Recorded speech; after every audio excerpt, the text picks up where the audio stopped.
where to the website where David Roll has put up all of the chapters of this book, Millennia and Microcosm. And this link points to chapter 5, but on the left-hand menu on that website, you can back up and read the earlier chapters. The things to know about Kenneth Smith is that his writing is very dense, not because he likes to show off the words he has, but because he's working on philosophy at a level at which we really have to struggle against our modern reflexive interpretations to try to understand what he's talking about.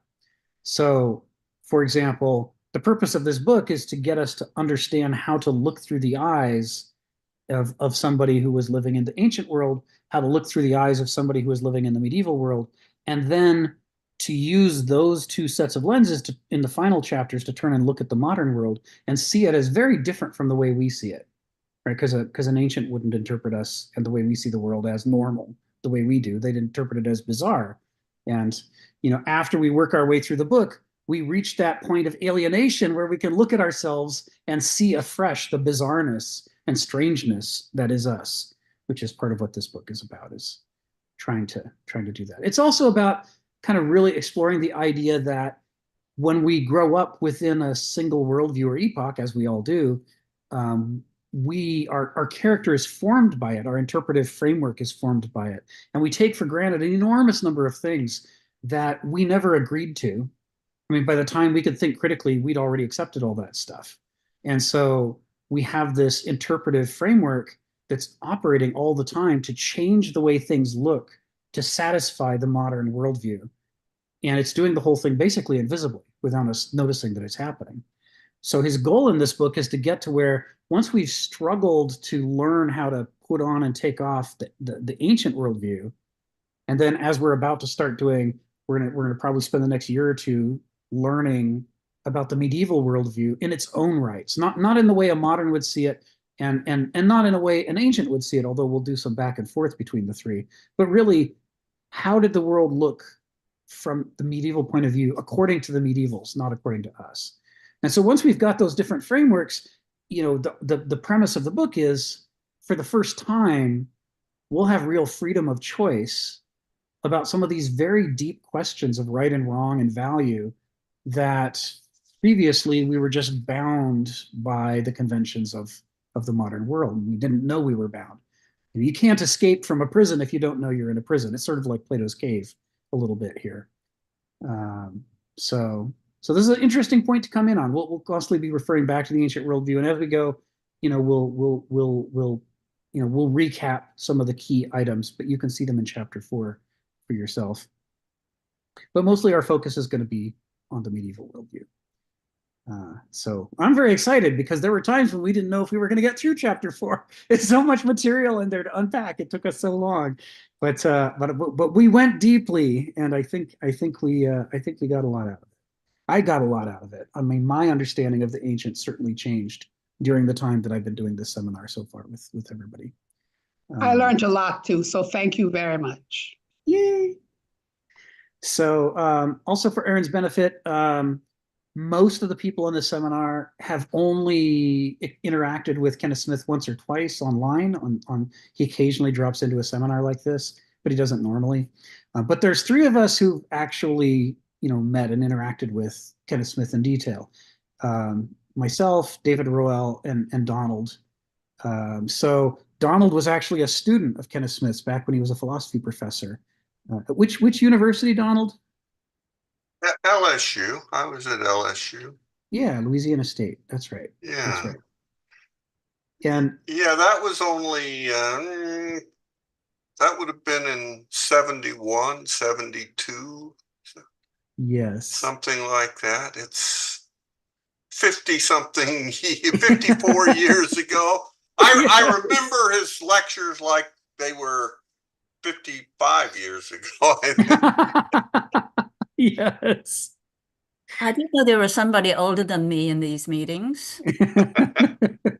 It takes all kinds. And I wonder if we can convince David to come off mute for a moment. Normally he just stays muted the whole time. But maybe if he's listening, he could come off mute for a moment and tell us how he came to meet philosopher Kenneth Smith and when. I was at San Diego Comic-Con International, first day, Thursday morning, just happenstance. I recognized him instantly, even though I didn't had no idea what he looked like. I had a small idea what he looked like, but I recognized him instantly. He was filling out the well, I guess the entry form for the art show. Just sitting at a table filling out the entry form. And I walked up, said, "Hey, are you Kenneth Smith?" And he was. And yeah, we've been in touch ever since. That was like 1992, I believe. Yeah, Ah, nice. 1992. I think I Nice. was 20. In Yes. fact, I was 20. Yeah. Just a baby. Yeah. 1992. And Yeah, then we've been in touch ever go since. ahead. Go ahead. We've been in touch ever since. Yeah. And David has done interviews. He's not only has he taken classes and been in the seminars, he's interviewed Kenneth Smith, and some of those recordings are available in various places. And it's he's really the one who's enabling this whole seminar. He's organizing it. He's put the website together. He's digitized the material from the columns where these installments first appeared. I'm the newbie when it comes to people who know Kenneth Smith. I was reading his column in the back of the Comics Journal back in the 1990s, but it wasn't until he started doing Millennia Microcosm that I got all excited. And that was when I first realized that he wasn't using big words to show off, but he was actually using them well. I realized that his command of the English language was better than mine. And I prided myself at that point. I was younger than I am now. I prided myself on my command of language. And I said, here's a man who understands how to communicate better than I do. And he's communicating very interesting ideas. So I finally just called him up out of the blue and said, hi, tell me more about your stuff. I want to order some books. And I flew out to visit him. I stayed for a few days and we talked. And so I've been plugged into working with Kenneth ever since, and trying to help him get his books out.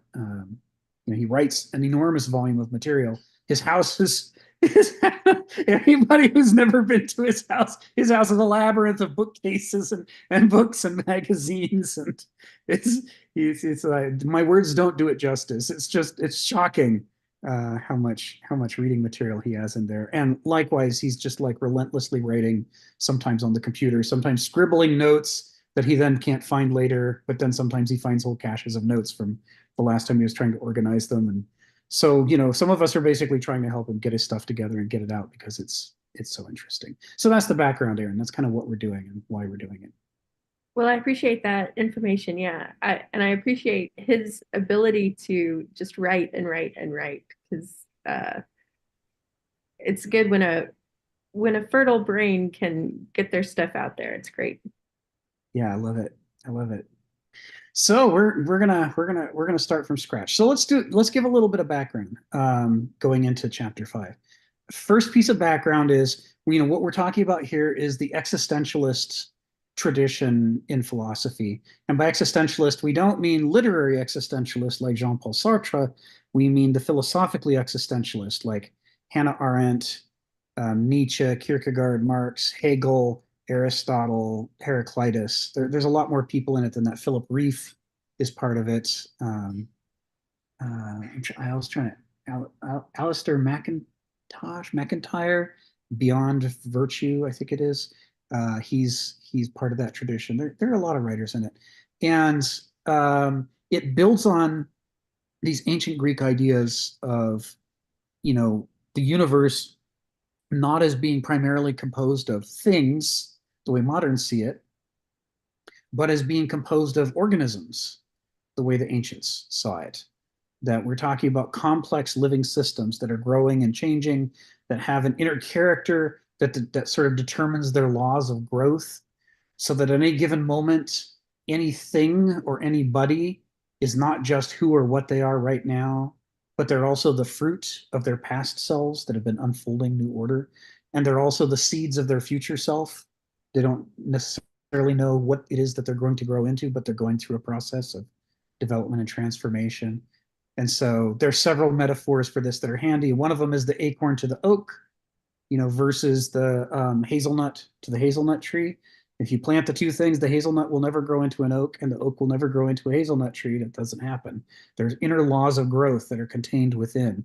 And we're talking about more than genetics. I mean, at the simplest level, it's genetics, but there's a lot about us that um, isn't predetermined genetically. And those things also are growing and changing and unfolding within us, so that there are new things arising. And the Greeks took this to quite an extreme. They saw the line between life and lifelessness as not a line. They used the organism-based model even to describe a rock or a mountain or a river. They said they too are changing. They may not be changing in the way that what moderns would call a living organism changes, but they do change. And their changes aren't random. Their changes are also determined by their own inner nature, what it is that makes them distinctively themselves. And that shapes the way that they interact with the things that happen to them in the world. Even a rock has a certain kind of stubbornness, that determines what happens when you stub your toe against it. So if you apply this organismic model that the Greeks were using and that we've spent the last year and a half talking about, among the conclusions that you reach is that even things like your personality, your mind, your way of life, your family, your culture, or an epoch of history can also be very usefully read in this organismic model. Hegel does this in his philosophy of history. He takes that same model and he then applies it to history and says, what if history isn't just one thing after another? What if the medieval epoch was born from the ancient epoch? And not by accident, not arbitrarily, but because of the character of the ancient epoch itself, that developed into such a state that there was no solution other than a radical transformation into what became the medieval epoch. And then likewise, Hegel says that the medieval epoch went through its own arc of growth and flourishing and decay until it reached a point of crisis from which the only way forward was a new epoch, the modern epoch.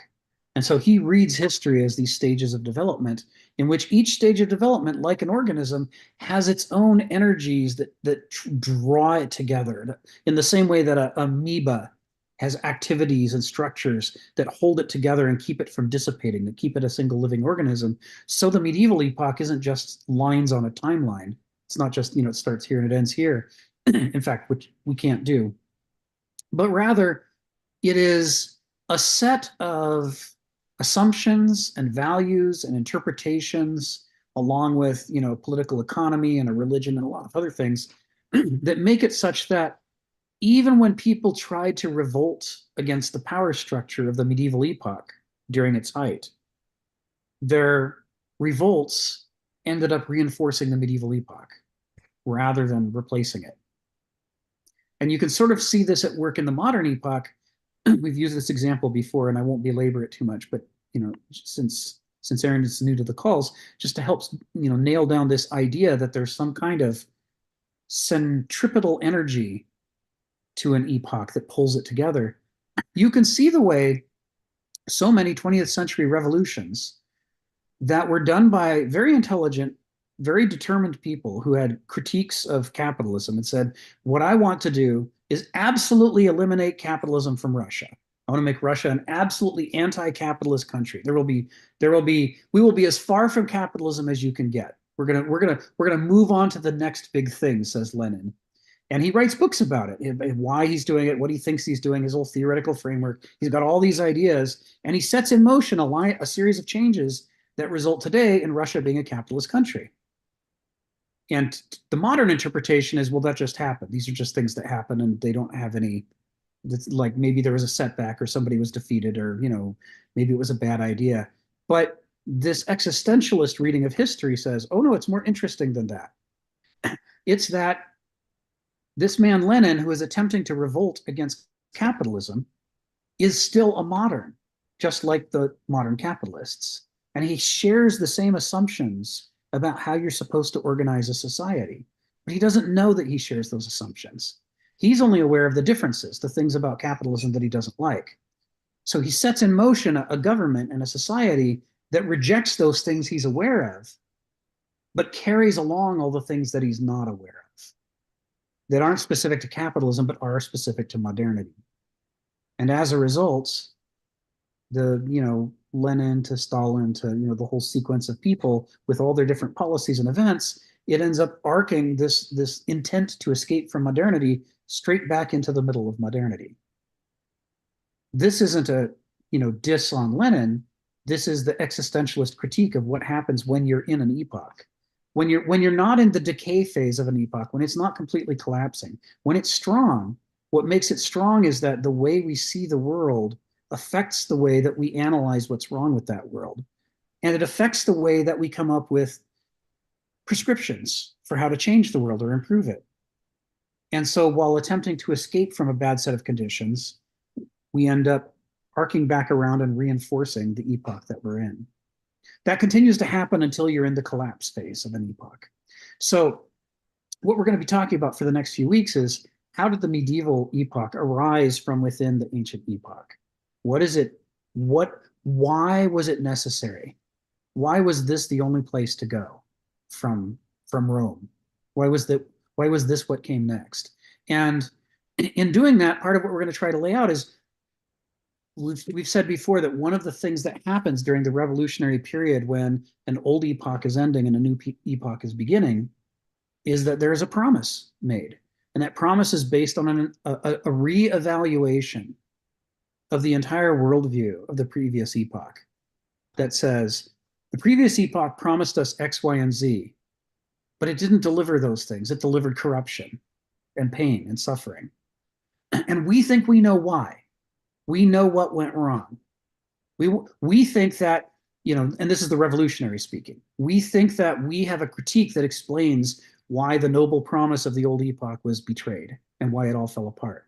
And we see that if you look at the world and God and humanity from a new perspective, then you could understand why it would end up the way that it did. And it gives us new energy to branch out of this epoch and start a new epoch. We can do a new thing nobody's ever done before because we see the world in a new way that nobody's ever seen the world before. What the existentialists say is that's what happens around the time of the end of the ancient epoch. And it happened again around the time of the Renaissance and the Reformation, the ending of the medieval epoch and the beginning of the modern epoch. And Hegel posits that it's always what happens during the transition from a rotting, decay, and collapsing epoch to the birth of a new one that has new energy and a new perspective and new insights. So part of what we want to talk about over the next few weeks is, and we're going to use chapter 5 to get us launched in this discussion, because Kenneth Smith is going right for it, right, in this chapter. Once we know that that's what he's up to, he's going right for it. He's laying it out for us. What was the critique? What was the new medieval critique of the ancient world? Where did they think that they'd gone wrong? And why did they think that this was going to make it possible for them to not repeat the mistakes of the past? That's everything that's at stake when we start into chapter 5. So let's break here and go to Q&A for a while. Let's start with Phil. Phil, come off mute and tell us what's on your mind. Yeah, I have a question to ask that I want you to address it, if possible.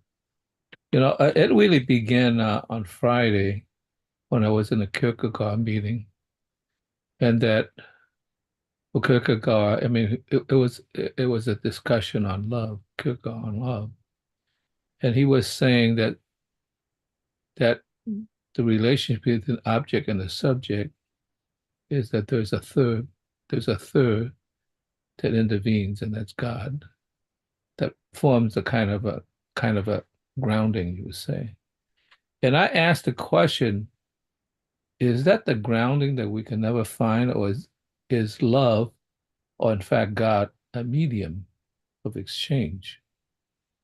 And so I asked that, because he was saying, the problem I had was that, okay, with God as the third that mediates that relationship, and therefore, in a sense, transform our understanding in a way. It's like that's great if you're religious, in particular if you're a Christian. But what if you're not? What if you're an atheist? How we address it? And I said, like it would make sense to address it as the medium, kind of like Marshall McLuhan. The medium is the message, because you have a message in the medium, but the medium itself transforms the message. Whether it's done on telegraph, on writing, or love, which is a medium. It's not a thing, but it's a transactional relationship. Well, transaction, it's a bad word, but it's a engagement. Let's put an entanglement, an engagement. And so the medium itself changes, and that could be the form of government, it could just be society, could be all sorts of things. And I was thinking, I also addressed it in the phenomenology seminar on yesterday, actually. Actually, James was at that meeting, in both meetings. And I was thinking about, if you think about it as a medium, then it's kind of interesting, because maybe that explains the quantum flux. Because we're talking about the Higgs boson that interact with other bosons, but it needs a Higgs field, which is the relationship between the object and the ground, And so that relationship means it's on the one hand dynamic, but on the other hand, there's a relationship between the singular. You could see that in terms of civilization, the individual and the group. That relationship is also a medium, in a sense. How do you do that? The Higgs boson, not the Higgs boson, that quantum mechanics is interesting, because the photon could be seen as a wave, which is in relationship to the medium. It has a wave function, a flux. But if you look at it individually, then it's a particle. I wonder if that's at least if not an explanation, a good metaphor for how the relationship between the one and the many, or the object and the field, isn't the same thing, because you see the field as a mess of relationship that interrelate, but it's sort of like in the background, and you could zoom in and catch the relationship. So maybe we either have the problem of seeing the relationship between the singular and the ground, and the ground and the background. I shouldn't say the ground, because that means like it's the other relationship. Then in a sense, is that what if what we're trying to do on the one hand is to see the relationship in terms of an entanglement with a group, or with the field, or however you do it, or whether we see it quantized. I mean, could you say that human beings could also be quantized? I'm just going to do it my fucking self, man. Stop telling me what to do, right? So that's quantized. But when you have a mass group, then in a sense, for some reason, there's a tendency to organize themselves into a field of structures. So I think that's a puzzle, that in a sense that on the one hand, we live in a field and we live as a quantized particle. So we have this juxtaposition, and that's what I'm thinking, rather than the fact that, oh no, all you have to do is understand God, the field, and they have everything. But in fact, there is a kind of equivocation between, on the one hand, wanting to be singular and quantized, and on the other hand, being in the field as a wave, wave function. Yeah. Could you say something about that? Because I think that I addressed that with Kierkegaard, and I addressed that with a phenomenology seminar, and I'm not sure if they understood what I was talking about. I mean, they get a reasonable attention to it, but it didn't. Sure. And I thought I'll try it a third time. 3 times it's a charm. Let's see if you can get at it. Well, I mean, what you're talking about is interesting, and it's certainly relevant because Kierkegaard was deeply Christian. He was an existentialist who was deeply Christian, which is an interesting combination because this existentialist tradition predates Christianity. It goes back to the ancient worldview, which is completely an opposite set of values and interpretations from the medieval worldview. And so it's a fascinating thing for Kierkegaard to have done with his life to try to merge two basically radically incompatible, philosophical traditions from two different epochs together and form the whole. And it makes it curious for me when I'm reading. Sorry, that's my cat misbehaving. When I'm reading Kierkegaard, it's difficult for me because I was raised in a different tradition, and so I'm having to see how he's using his concept of theology and God to explain things that I would explain in a different way. Which is kind of what you introduce when you first start talking about this. The distinction you make between the individual as particle and the group as a wave function is very interesting. The discrepancy between the two models of light. I remember when 1982 or 3 in my high school physics class, we were studying the behavior and how easy it is to isolate the two and show sometimes that light absolutely is a particle. There's no other interpretation that works. But then once you're certain of that, you then do the next experiment and show that a particle model does not explain at all what the light's doing now. And it really only makes sense as a wave. And, what do? We just sort of scratch our heads and say, okay, it's both and neither, I guess. And then we go on. Or we try to be clever and say it's a wavicle. It's like both at the same time, which isn't an explanation either. That's just papering over with a word a deep contradiction. Your assessment just now is the very first time I've heard anybody say the reason you need two different models is that you're talking about two different levels of complexity. That as individuals, the particle model is necessary, but as groups of large numbers of particles, the particle model breaks down and doesn't work anymore. Well, could I say something at this and- point? Because I was thinking that, one of the things I complain about university, and I taught in university, is that in the modern era we have the age of specialization, right? I mean, Yes, different fields and different silos. yes, And that I always sort of complain that I wish there was a way that philosophy, at least, served as not, the philosopher king that understood yes, the foundation of everything, but in fact, philosophy in the modern era should function as a diplomatic ambassador between functions. In other words, in some ways, it becomes the third. And I'm thinking, we have the Department of Psychology, we have the Department of Sociology. Anybody who have any understanding, have some understanding, they are sort of related.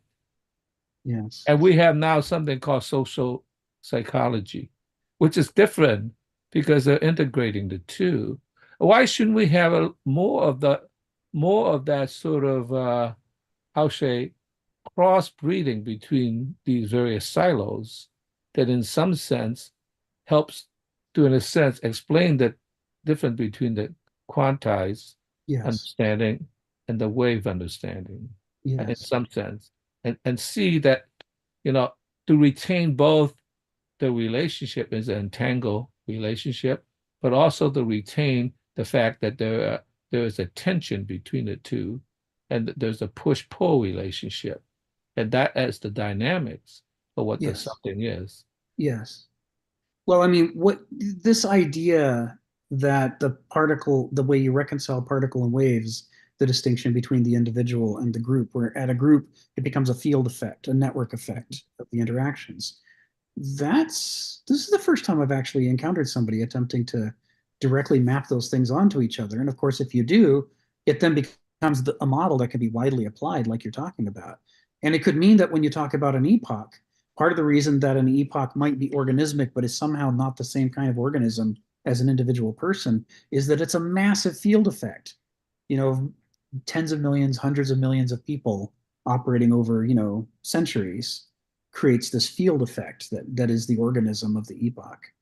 So it's interesting, Phil. I'm gonna come back to it over and over. I think like I do with Joe's agency and contingency distinction. This is a very thought-provoking model, and it's relevant. So, we'll come back to it. We'll come back to it. I think it's interesting. Thanks for bringing it up. Stephen, come off mute and say just for benefit of Aaron, who hasn't been on these calls before. Why don't you tell Aaron where you are and what time it is? Oh, I'm in Australia. It's about getting close to 20 to 6 in the morning. Melbourne, Australia. You are the most committed person who comes. The rest of us are all softies. You can only be there in the afternoon. Well, sometime I think he should be committed. Say that about all of us. Anyway, go ahead, Stephen. Well, now this sort of material, that Kenneth Smith's into, is not as common today anymore. This sort of way of looking at things is very, very typical of the German idealists. Perhaps where we got some of our concept, the major part of the, got the microphone, the continental thought from. And the thing which is useful is to go back and look at the way people were thinking a bit earlier on, say back towards the Renaissance. They still had a view of the world that was romantic, that was soul-filled. An example is the way the English would build their ships in the 16th century. It was still a work of art. And then along came the mechanistic worldview. It was a new toy. It was very rapid how this sort of mechanistic way of viewing the world took over in a generation. It was so rapid. And when they started building their ships, they started building their ships according to categories. Prior to that, they'd build a big wooden gunship and they'd cover it with art on the bizarre inclination. And if I'm going to go into battle and get killed, I might as well go in style. But the bean counters said no. This was this new man had crept into the world. You could see him in the Elizabethan epoch, Cecil the Younger, the bean counter. He's hiding in the dark. He doesn't appreciate the romantic like Lord Essex. He'll be in the dark looking at Lord Essex, bouncing around, going, "Oh, how awful! This romantic, I hate them." But the bean counters and the mechanists took over in the early 18th century. Now,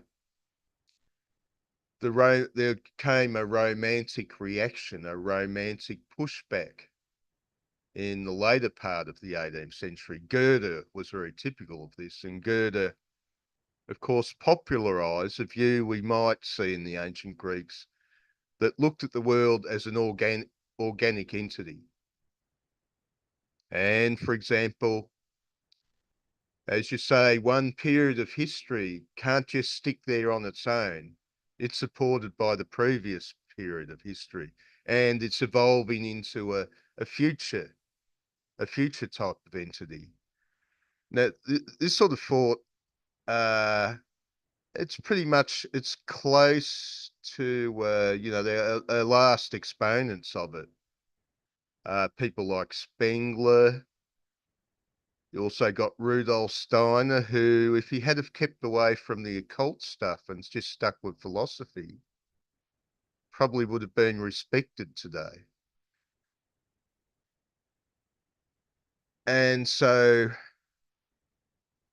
we're dealing with a view of the world. History is part of that, which comes from the soul. The Romantics wanted to bring the soul back into the picture rather than just look at the world as a machine, which is still a major tendency in the analytic world today. It's all just a big machine. We can pull it apart and put it back together. Now, I'll make a claim. The very, very early lines of this particular page we're looking at, Kenneth Smith talks about the spirit. But I'd be inclined to say that the medieval epoch, and in particular the Catholic Church, threw the spirit under the bus. They didn't want people thinking of themselves as having a spirit, because if you think you've got a spirit, in a sense you're up there with the gods. You're that world that St. Paul was defining at the start of this page. Oh, it's a world full of it's a world full of spirits. Let's clamp down on it. Constantine comes along. He looked at the pagan view of the world. It's a world of superstition. I'm going to create this sensible, rational religion. Christianity, yeah, this is irrational. From the perspective of the, late Roman period, Christianity looked amazingly rational compared to all these pagan kooks. We don't think that way anymore. We think Christianity is superstition, but it's amazingly unsuperstitious compared to the pagan culture.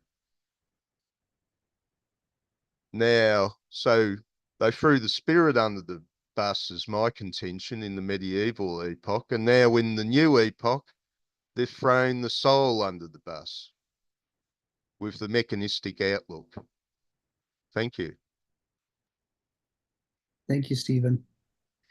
Yeah, we're gonna have some very interesting explorations of this, and part of where the real heart of the medieval epoch is in this huge split between those in the know in the hierarchy of the institution of the medieval church versus the rank and file who genuinely believe. And of course, you got a lot of people who haven't made up their minds and they just go along with it because it's the powers that be. But there's a lot of people who genuinely believe, and the church is constantly struggling. For 1,000 years, the church is constantly struggling with outbreaks of spirit, like you're talking about.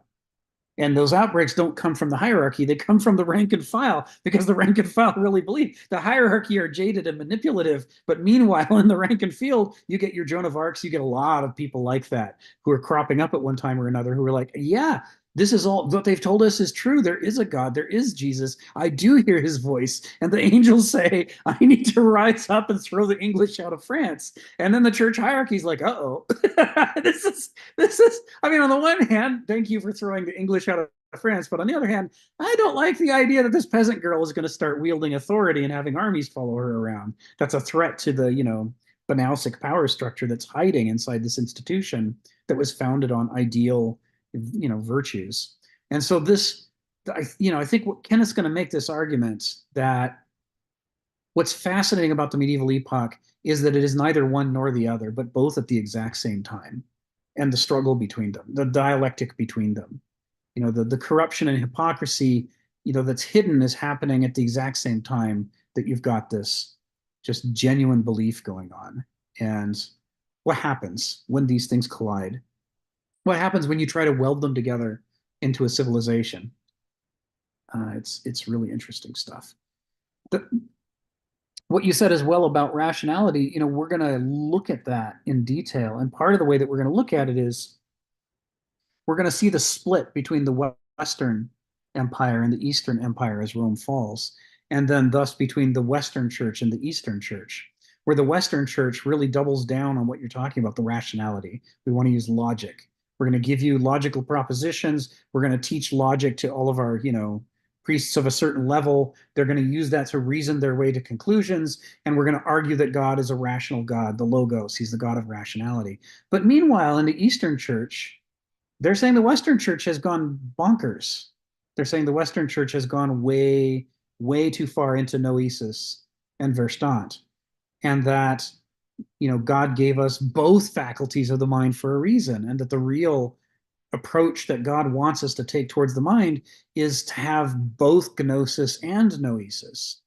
And so the Eastern church is more experiential, to not exclusively, not extremist, but they're trying to balance the noesis with gnosis. And so you get very different things in the Russian Orthodox, Greek Orthodox, and the other various Orthodox churches, the Coptic Church, the Syrian Church, and so on. And we'll be talking about that, and how that led to tug of wars back and forth, real struggles between the two halves of Christendom, which culminate in the horrific cataclysm of the Crusades sacking Byzantium, which leads eventually to the fall of Byzantium, which is just like, oh my God. Their contradictions are rife within this system. Sharon, come off mute and tell us what's on your mind.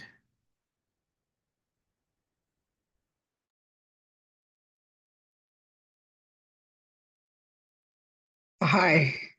Okay. Well, I just have a simple question, nothing complex.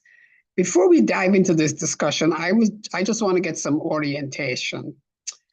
So the medieval period starts about 476 and it goes on for about 1,000 years, correct?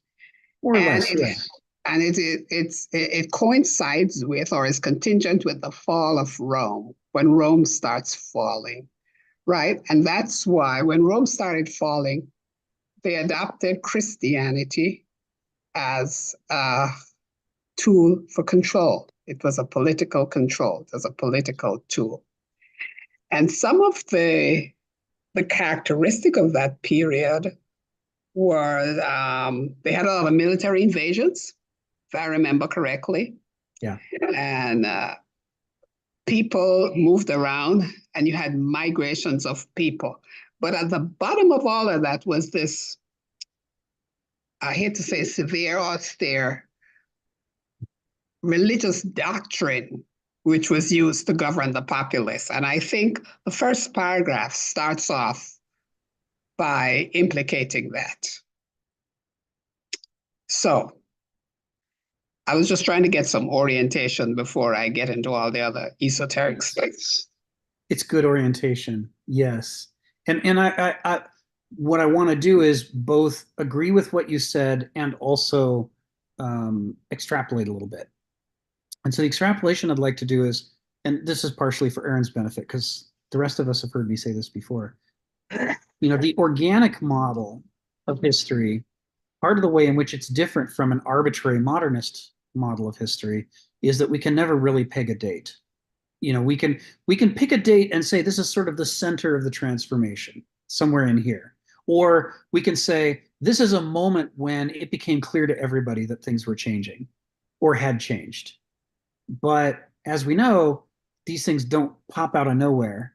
The new epochs don't just suddenly erupt from no seeds and no roots and no saplings. And likewise, the old order doesn't just vanish in a poof like a magician's trick. So what actually happens is that the seeds of the medieval epoch go back centuries in the ancient epoch. And different strands of the culture or society advance into the new epoch at a different pace and at a different time than others. This is really clear on the transition from the medieval to the modern, where the date of the Renaissance and the date of the Reformation and the date, each of these scientific breakthroughs, you can pick different aspects of society and look for the tipping point, and they're all different dates. And some of them are centuries apart from each other. I mean, sometimes this process of transformation takes centuries. It's part of why Marx, in frustration, said, well, what if we just take the economy and say that's where we're going to set our dates, and we'll use that as our key to disentangling the complexities of the situation. But the truth is, even Marx admitted that, yeah, maybe he can peg a date for when we start doing feudalism and manorialism instead of the ancient slave society, but other things had already changed before that was inaugurated, and other things didn't change until long after that was inaugurated. So it's like a bell curve. There's a process of growth and transformation, and there's a tipping point, and then things keep letting go gradually over time. I like to think of it as they interpenetrate each other on the boundaries, right? Rather than there being a clean line. But otherwise, I'm with you about those dates. They're pretty good. The fall of Rome is pretty much where everybody dates the beginning of the Dark Ages. And the Dark Ages are seen as the first stage of the medieval epoch. That's how it was taught in my world history course back in 85, 86. And then, it is, one of the critical elements is a radical transformation in the class structure of society, radical reconstruction. Because afterwards, especially by the time you get to the high Middle Ages, they're very clear that society is organized according to an ideal in which there are three classes. Now, whether there's actually three classes is a whole different question, but they imagine that there are three classes. There's those who pray, those who fight, and those who work. And that's the split. And so what they're envisioning is a world in which those who fight for those who pray. Because those who pray are bringing the wisdom of God, which God is incorruptible. And so that gives us a replacement for sophrosyne, right? A compass. Which way, what are we supposed to do? Where are we supposed to go? You don't want people running around fighting, just because they're in a bad mood or, whatever crazy, motivation strikes them. You want the fighting to be to fight for the greater glory of God. That we're going to fight for a world of peace and love. We're going to fight to stop people from, killing us, killing people, enslaving people, and so on. The fighting is only to be done in service to God. This is the core structure. But of course, if all you've got are people who pray and people who fight, society falls apart because who the hell's going to work? Someone needs to make food, and make swords, things like that. So you have to have those who work. So this is how they break down society. Prior to the medieval epoch, they did not organize society this way at all. It was totally different, and for different reasons. During the medieval period, I think the Crusades were a critical part of that period. Yes, we're going to talk about them a lot. Yes. They tell us a great deal about the medieval epoch. Yeah. Okay.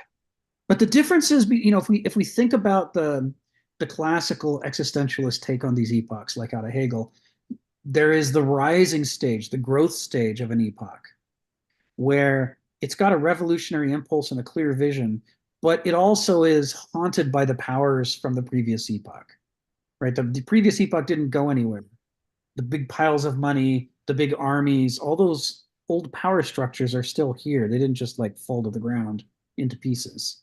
And so during the rise of the new epoch, the first third, roughly, if we're just chopping it into thirds, has this character, this revolutionary character that's also goes side by side with, we're not able to do the things we want because we're constantly struggling not to be snuffed out by the old corrupt powers.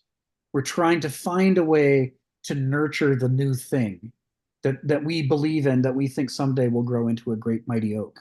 But right now it's just a little sapling, and the armies keep stomping around. We keep trying to keep them from stepping on the sapling. No, this is going to be cool someday. You got to trust us. So the Dark Ages are that period.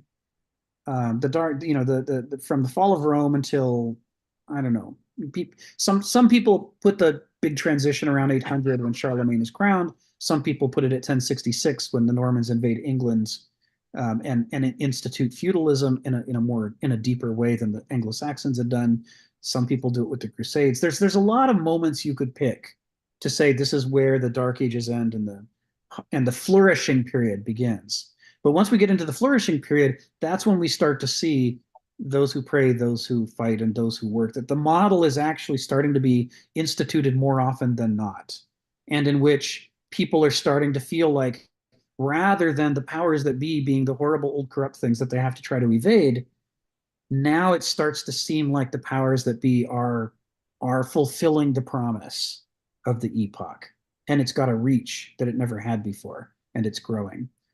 And then, of course, eventually we get to the late stage. And in the late stage, the mistakes, the humiliations, the corruption is all piling up and piling up and piling up. And people are losing faith in the promise of the epoch. So in the medieval epoch, the promise is, and Augustine says this flat out in City of God. He says, the problem with the ancient epoch is that they promised that if we would pay attention to character, and if we would make the world be governed by people of superior character, then that would lead to a good world. And Augustine says, but that didn't happen. That was the promise, but it didn't happen. What happened is we got the corruption of Rome. And he concludes that the promise was mistaken from the beginning.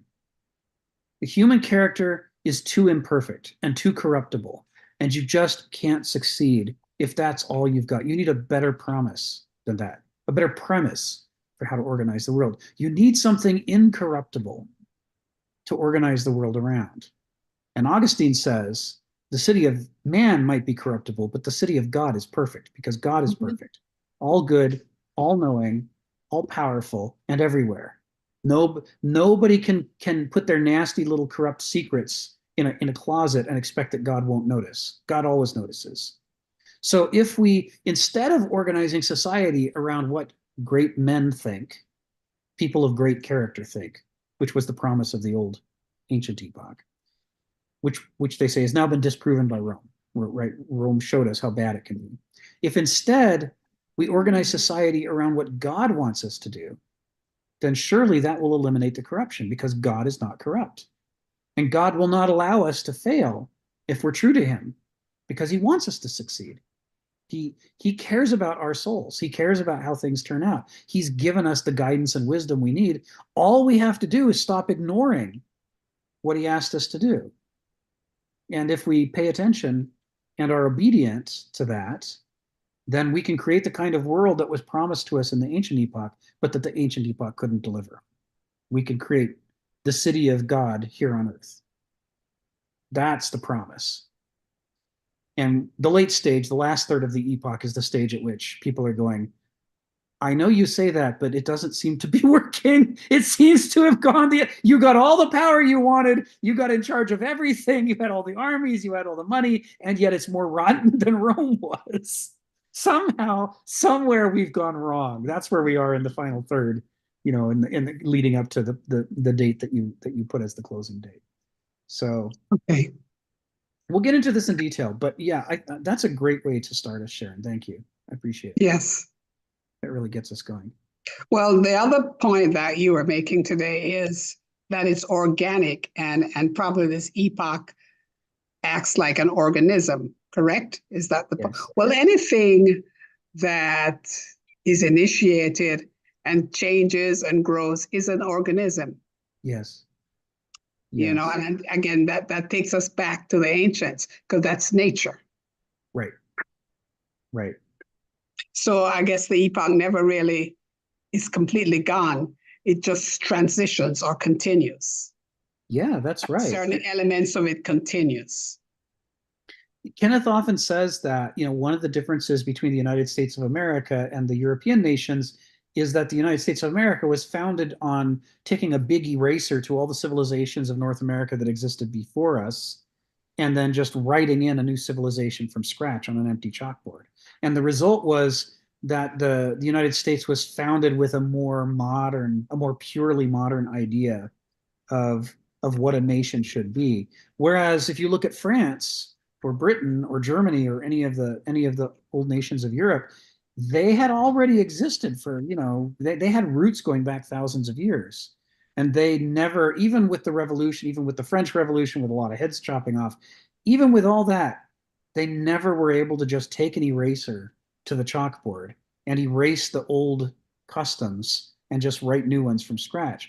And so the result is that in these places, there are a lot of old value systems still surviving as undigested fragments within modernity.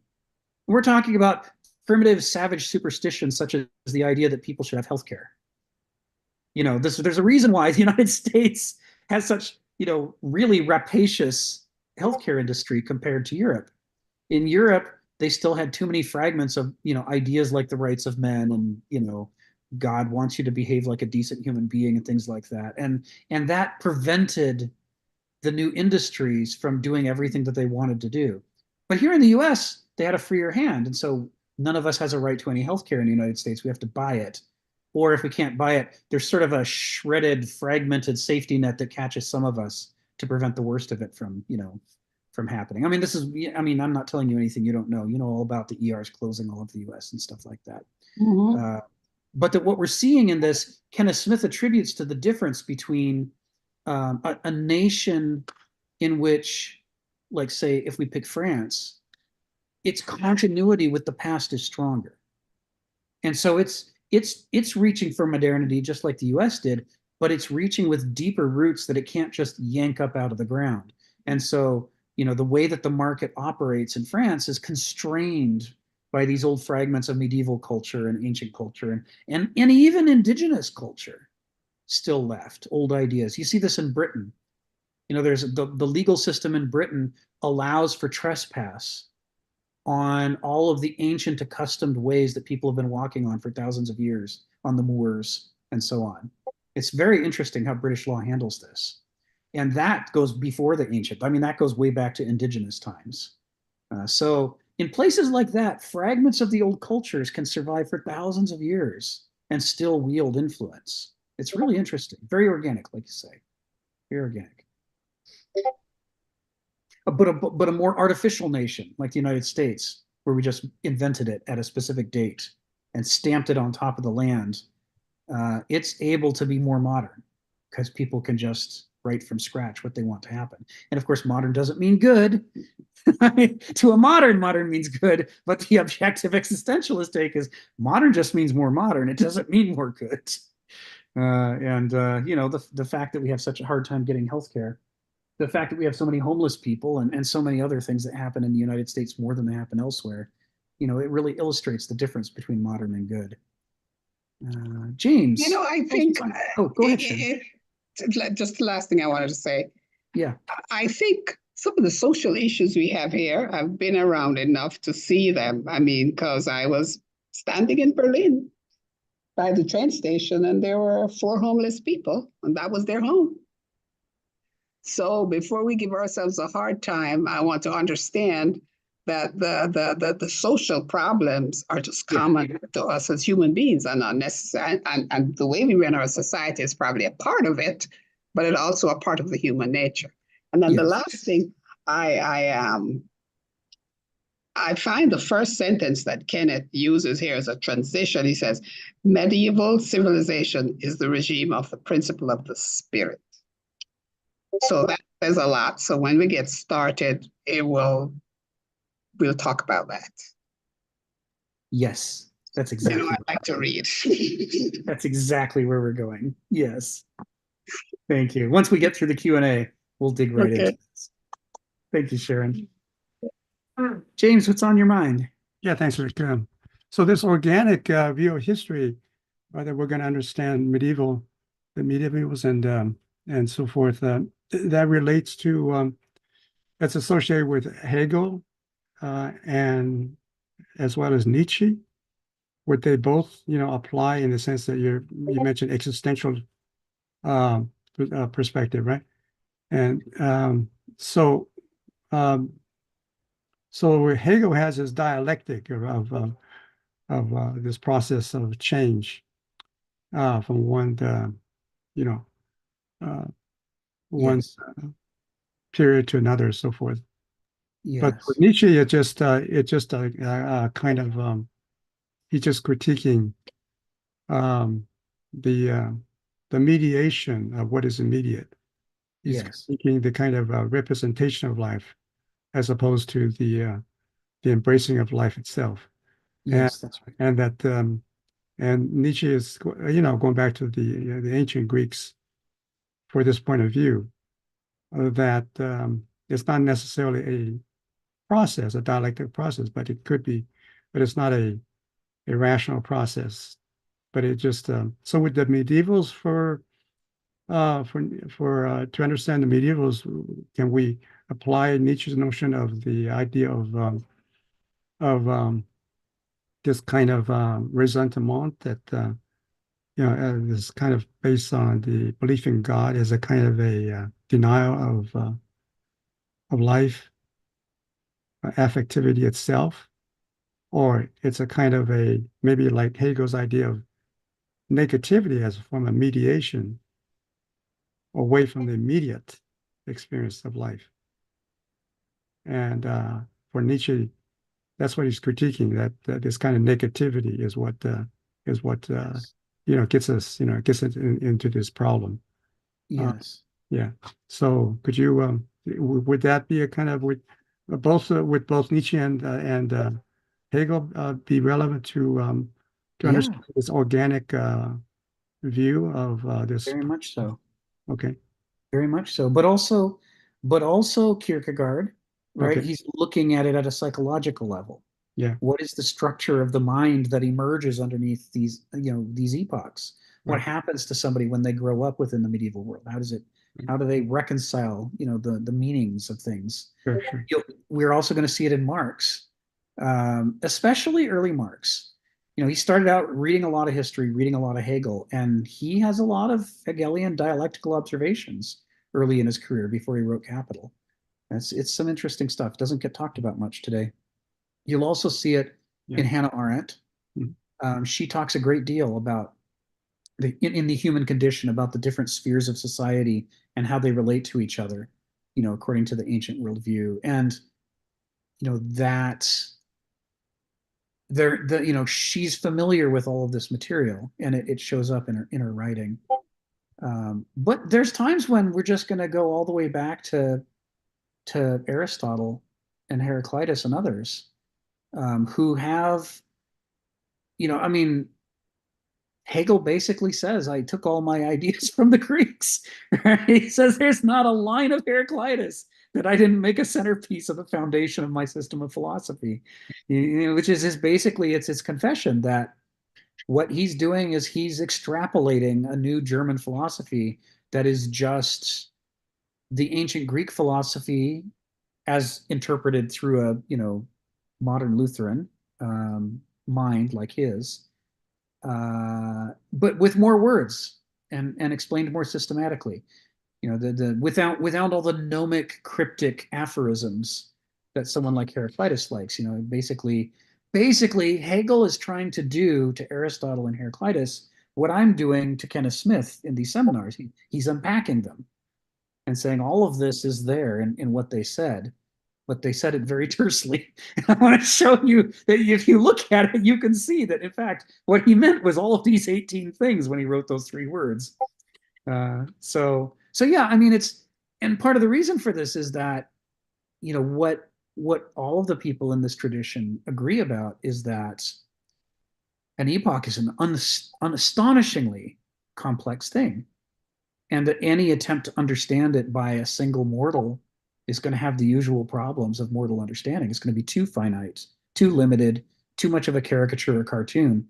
And so it's why it takes generation after generation of philosophers and historians coming back to the same topic, but looking at it from a completely new angle over and over before we slowly start to appreciate the whole organism of an epoch and why it develops and why it holds together, and then why it eventually takes itself into pieces.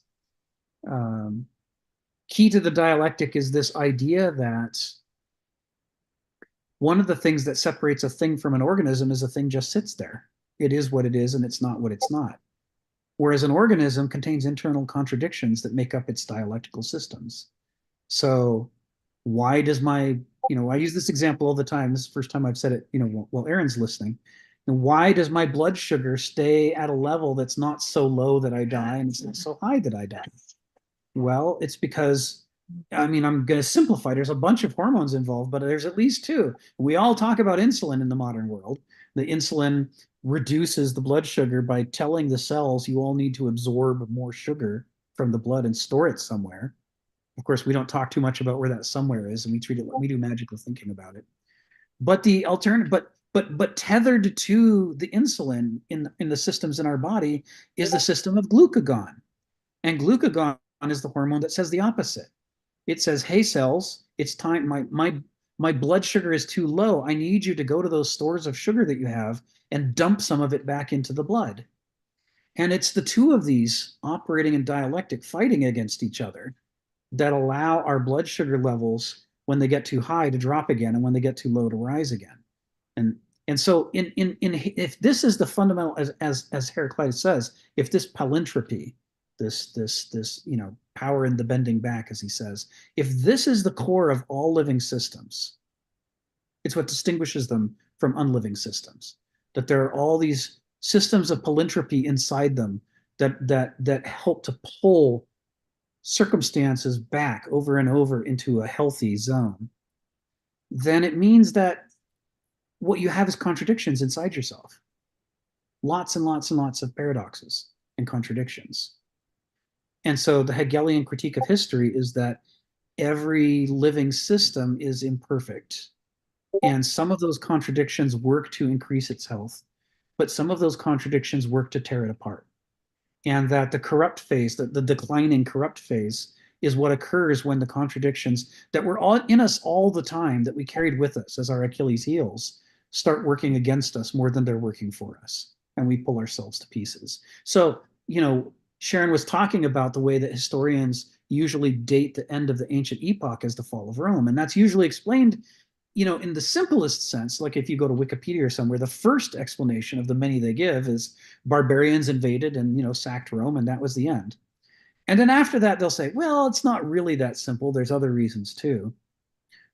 But the existentialist take is, yeah, external things, we can always blame external things to a point. But what's really important to understand here is that the reason that barbarians sacked Rome is not because the forces of chaos overwhelmed the forces of order, as police departments did have it. Oh yeah, palintropy. Oh, sorry, Ari just asked about that. And I'm gonna type it into the palintropy. Palintropos is the word that Heraclitus actually uses in his fragment about there's a power in the bending back, as in the case of the bow and the lyre. That's his description of the dialectic. Palintropos, or palintropy would be the English. So why were the barbarians invaded? It wasn't just because chaos loves to destroy things and order tries in vain to fight the forces of chaos and, oh, poor us, our Pax Romana has been destroyed by the bad guys. That wasn't it at all. Rome was the bad guys, right? Rome was the mafia of the ancient world, and they had built an economy based on conquest, and it only worked as long as they kept conquering new places to rape and pillage, and exploit. And the problem with doing that is, as you grow, your border grows. And as your border grows, you need more and more and more soldiers to patrol the border. But also, you've pissed off more and more and more people. And also, you've left more examples behind you of what's going to happen if the next group of people that you want to take over don't beat you. And so eventually, divide and conquer doesn't work. Everybody starts going, you know what? If we don't unite against these assholes, they're going to conquer each of us. And so they invade. And then the Romans go, who could have foreseen this? We were saints. We were innocents. We never did anything wrong ever. We were just trying to make the Pax Romana, and all these poor people, they destroyed us. But really, it was the same moment of triumph, and the triumph is exactly the right word, when Julius Caesar comes back into Rome on the chariot, dressed in red as the god Mars. And he convinces Rome that although in the past we've had a whole pantheon of deities and we're supposed to honor them all, in truth, going forward, we're going to hook our wagon to Mars, and we're going to try to make an entire civilization work mainly through conquest. And the fall of Rome is directly related to the success and rise of Rome as a result of that. It's the internal contradiction. That solves some problems and it generates others, and eventually the problems it generates destroys Rome. So I hope that answers kind of, in a sense, kind of what we're talking about here is this model. Yeah, thanks. Yeah, so the kind of paradoxical element in quantum physics and the contradictions in quantum physics is just that's life itself, right? It's the complexity of life itself. Have you read Krishnamurti and And David Bohm was a quantum physicist, and he had all these dialogues with Krishnamurti, who was a kind of an Indian spiritualist. And they're kind of interesting because Krishnamurti was interested in the whole. He says the truth is a pathless land. And so he's always interested in this kind of higher, deeper philosophical truth. And he's dialoguing with David Bohm, who's a quantum physicist. One of the if you could type some of those names into the chat, I'll Yeah. do some follow-up reading because I'm intrigued. Yeah. So they came up with some interesting, problems and questions and maybe solutions. Yeah. But yeah. Thanks. Yeah. Thanks, James. Yeah, I mean, I guess in a nutshell, part of it is that you can't have a living system without internal contradictions. If you don't have internal contradictions, you can't make up palintropy. You need palintropos to have systems that can take a shock and recover from it. All of our healing systems are based on palintropy. But if you have internal contradictions, you also have the potential for damage, right? I mean, the same lysome in a cell that's full of digestive enzymes that it uses to digest things that it brings inside from outside. When a cell engulfs food particles, right? It then moves the lysome over and releases the enzymes to digest the thing. Those same lysomes are the same things that the cell uses to tear itself to pieces after it dies. Right. Well, some of the genes activate, the lysomes open up, and it digests itself. The internal powers of destruction and contradiction that are used to sustain life are also used in the process of deconstruction and death. Yeah. And recognizing that they're both involved is part of the existentialist tradition. Right. And so there, for Nietzsche, it's a mistake to try to escape from that, to try to deny that. Right. So he advocates for embracing that kind of That's right. Life's contradictions of suffering and joy. I mean, He it's says, all yeah, they're both there. They're both there. Yeah, but if you try to escape it, try to deny it, or like to turn it into something representative, to negate it, then it's a mistake. It leads you to to err. That's right. That's Nietzsche in a nutshell. Thanks, James. Zelig, hey, come off mute. Tell us what's on your mind. How's it going? You guys hear me? Yeah. Yeah, I think talk about the spirit, one has to keep in mind that the medieval era is a result of a defeated another worldview that also saw itself as having the spirit guiding it, which was the culture in Jerusalem. When it got completely destroyed around 70 AD, around 130 AD, then you had the culture completely, utterly destroyed. And for a very long time, they believed that they were actually going to be the ones who conquered Rome. But as you read the letters of Paul, who's helping the mainly Jewish, this new Jewish movement understand, like, hey, yeah, our Messiah has come, right? Jesus has come already, but the political nature of our message has not yet been enacted. And so what ends up happening is that this new era within what we would call Judeo-Christianity doesn't see the political fulfillment happen. And so you have the birth of the medieval era, where a Jewish religion becomes dominated by the Gentiles predominantly. And now they understand themselves as being a part of some kind of spirit, right? Some kind of movement in history where there's a goal as well, but they completely ignore the Old Testament, where it was the fulfillment in the New.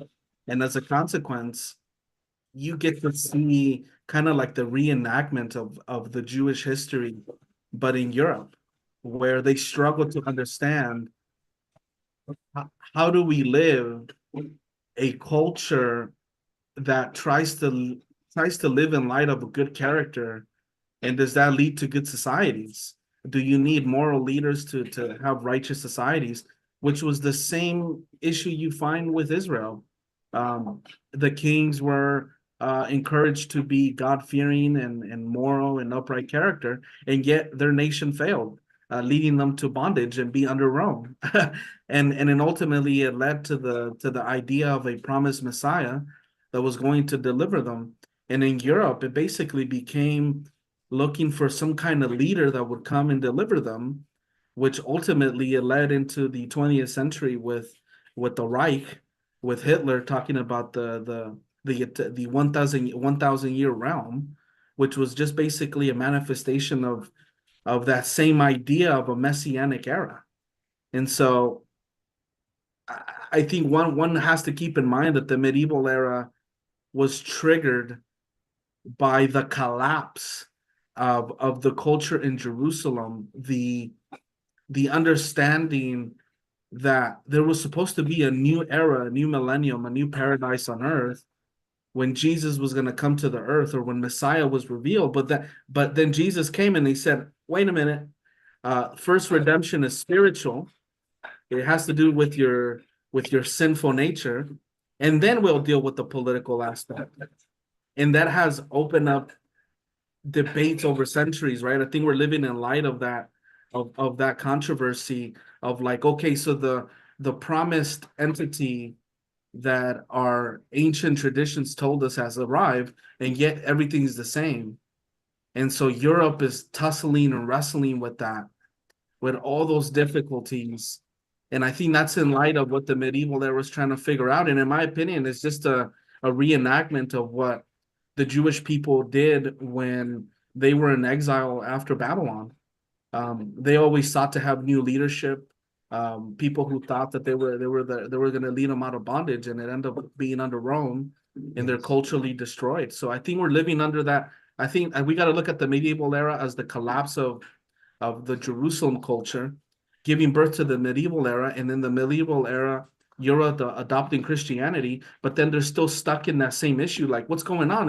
If Jesus already came to earth, there shouldn't be any sin, there shouldn't be any death, any difficulty, any corruption. So what's going on? And Yes. and that kind of is what we're living in. That's kind of my take. Like, we have to keep that in mind as well. Like, the medieval era is an effect of the collapse of Jerusalem. Yes. Yes. I mean, that's an excellent point, Zelig. It really needs to be looked at. That when Rome crushed, Palestine and sacked the temple and utterly defeated the Jewish people, the Jewish people felt like they were at a low point in history. This is, those are the victors and we are the defeated. But, they comforted themselves by saying, but our God is an all-powerful God, and their gods are false gods. And there's going to come a reckoning someday when, the winners will be losers and the losers will be winners and will be free again. And it didn't turn out exactly the way that they expected, because they thought it would be them, not a spin-off religion like Christianity. And then let me add to that, Rick. And I think what one looks at Paul, for example, in Romans 11, and he Yes. explains the Geist. Yes. He says the reason that Israel, he says, collapsed is because God, the Jewish God, is saving Gentiles. And in Romans 11, it basically tells the Jewish people within the early church, which is mainly predominantly Jewish religion in the Yes. first century. There was Gentiles, but there wasn't predominantly a Gentile religion. It was still Christians, anachronistically, were still going to synagogue and having debates with rabbis, as one sees in the book of Acts. And the thing is that in Romans 11, Paul is telling the Israelites, hey, the reason that our leadership has collapsed is because God is going to save non-Jewish people and make them a part of our nation. And Yes. this is what he tells them in Romans 11. And then he tells the Gentiles in Romans 11, don't boast that Israel has experienced a hardening so that you guys can be engrafted, because if you guys boast over the collapse of Israel, he is going to also judge you and cut you off. And I think and in the medieval era, I think what the medieval era can be categorized as well as anti-Semitic, where it becomes an idea of the Jews killed Jesus, and instead of it was the Israeli leadership with the Gentiles, with the Romans authorities. It was our sin that led to the death of the Messiah. And then Paul says, and that happened so the Gentiles can be saved. And so that's the guise for Paul. Like when we talk about the Yes. Hegel's view of the Spirit, for Yes. Paul, the Spirit leading, and in this instance for Paul was the Holy Spirit, right? The Holy Spirit was leading to the destruction of the nation of Israel so that Gentiles can be allowed to be saved by going and preaching to them. And so Yes. Paul understood that the Holy Spirit was doing these things in history to bring in, he says in Romans 11, a certain number of Gentiles, which until this day, we look, people still are converting to Christianity. So in that sense, we're still living in light of that. And I think in the medieval era, they completely rejected Judaism and started moving towards an anti-Semitic trope. We'll talk about that.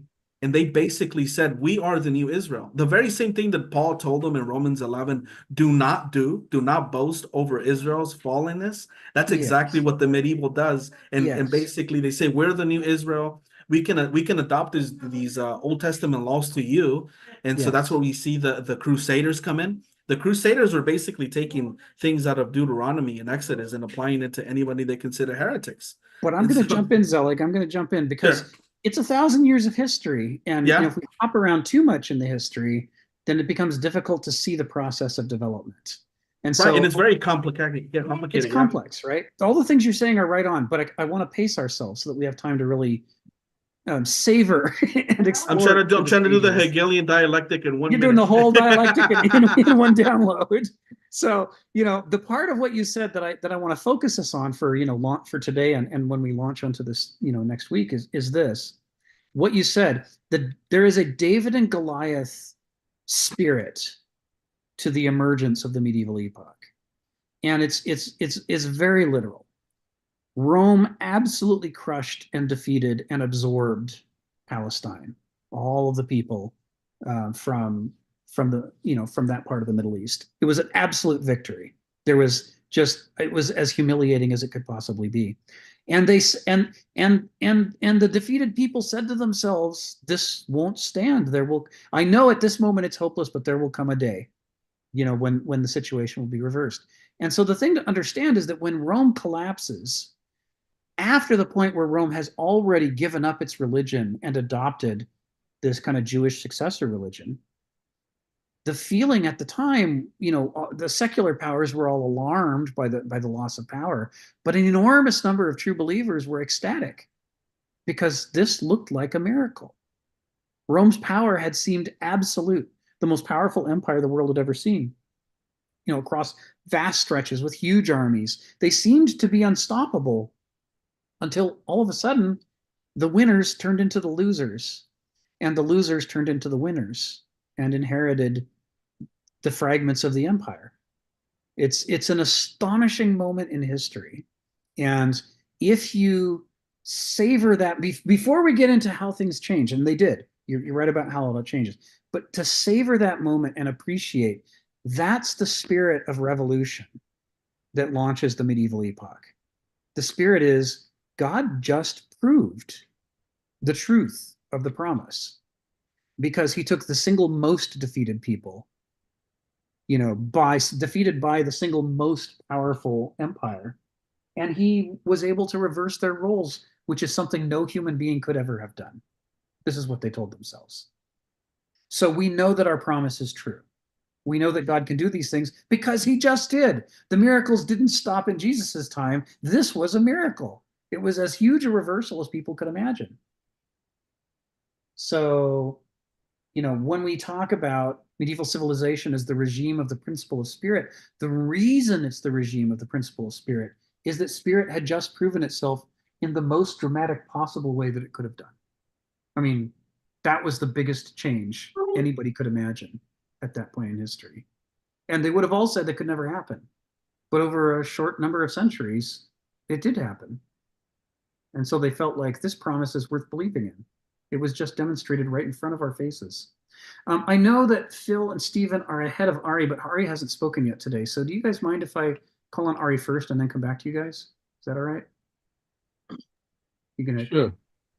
just don't forget what you were going to say, because I do want to hear that too. So Ari, come off mute and tell us what's on your mind. Hey everybody. Of all things, I kind of figured actually I had to wait. I'm not quite ready to talk. I need like 5, 10 more minutes. So if Oh, if the sure. other guys would like to go first, Yeah. I'll be happy to wait, and then I'll be in a good Okay. place to actually. Thanks. No problem. Put your hand back up, and we'll call on you online then. Thanks. Okay, Phil, tell us what's on your mind. What's on my mind is a little bit of an irony in history in a sense. Because it certainly was true that the Western Empire fell and the Eastern Empire remained alive for, I think, until the 15th century, 14 something, So it lasted a long time. And it had, to my mind, it had a couple of things to do with it. The Eastern Empire had very, very strong walls, so it was very, very difficult to be conquered. And so therefore it remained isolated, in other words, pure in its own, whatever it is, Christianity, because that was also in the Eastern Empire. But in the West, it fell because the barbarians, well, first of all, the barbarian also invaded, the Eastern Empire, but they were bought off essentially by the Eastern emperors. But in the Western Empire, in a sense, they invaded and they sacked Rome a number of times. But it didn't fall in a sense, because what happened after the quote fall, there was a kind of a desperation. I think I heard this when I went to lecture on the continuation of Rome, was in some sense the elites of Rome, of Roman culture, and the church began to coordinate the relationship. And what they did was they, in a sense, expanded in a sense that, they would keep the spiritual part and move forward, as well as the military part, whatever's left of it. In a sense, begin to accept the kind of relationship with the barbarians.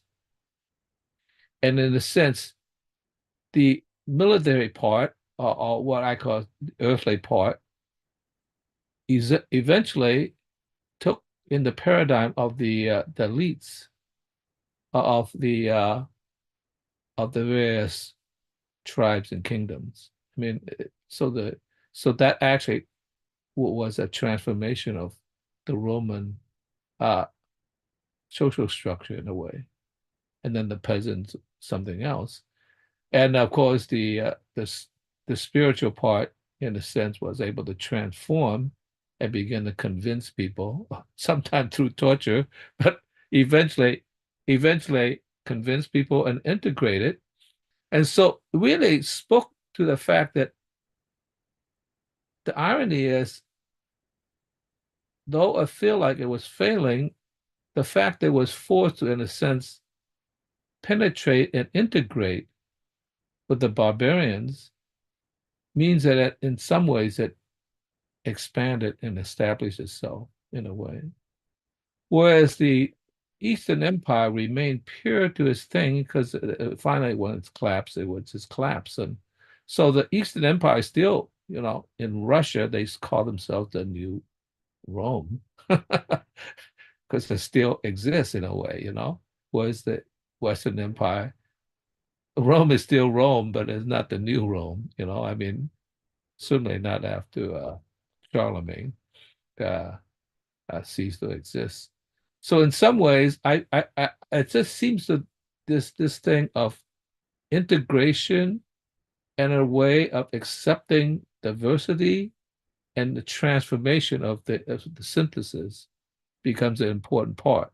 You resist the synthesis, you remain what you are, and it doesn't grow and transform itself.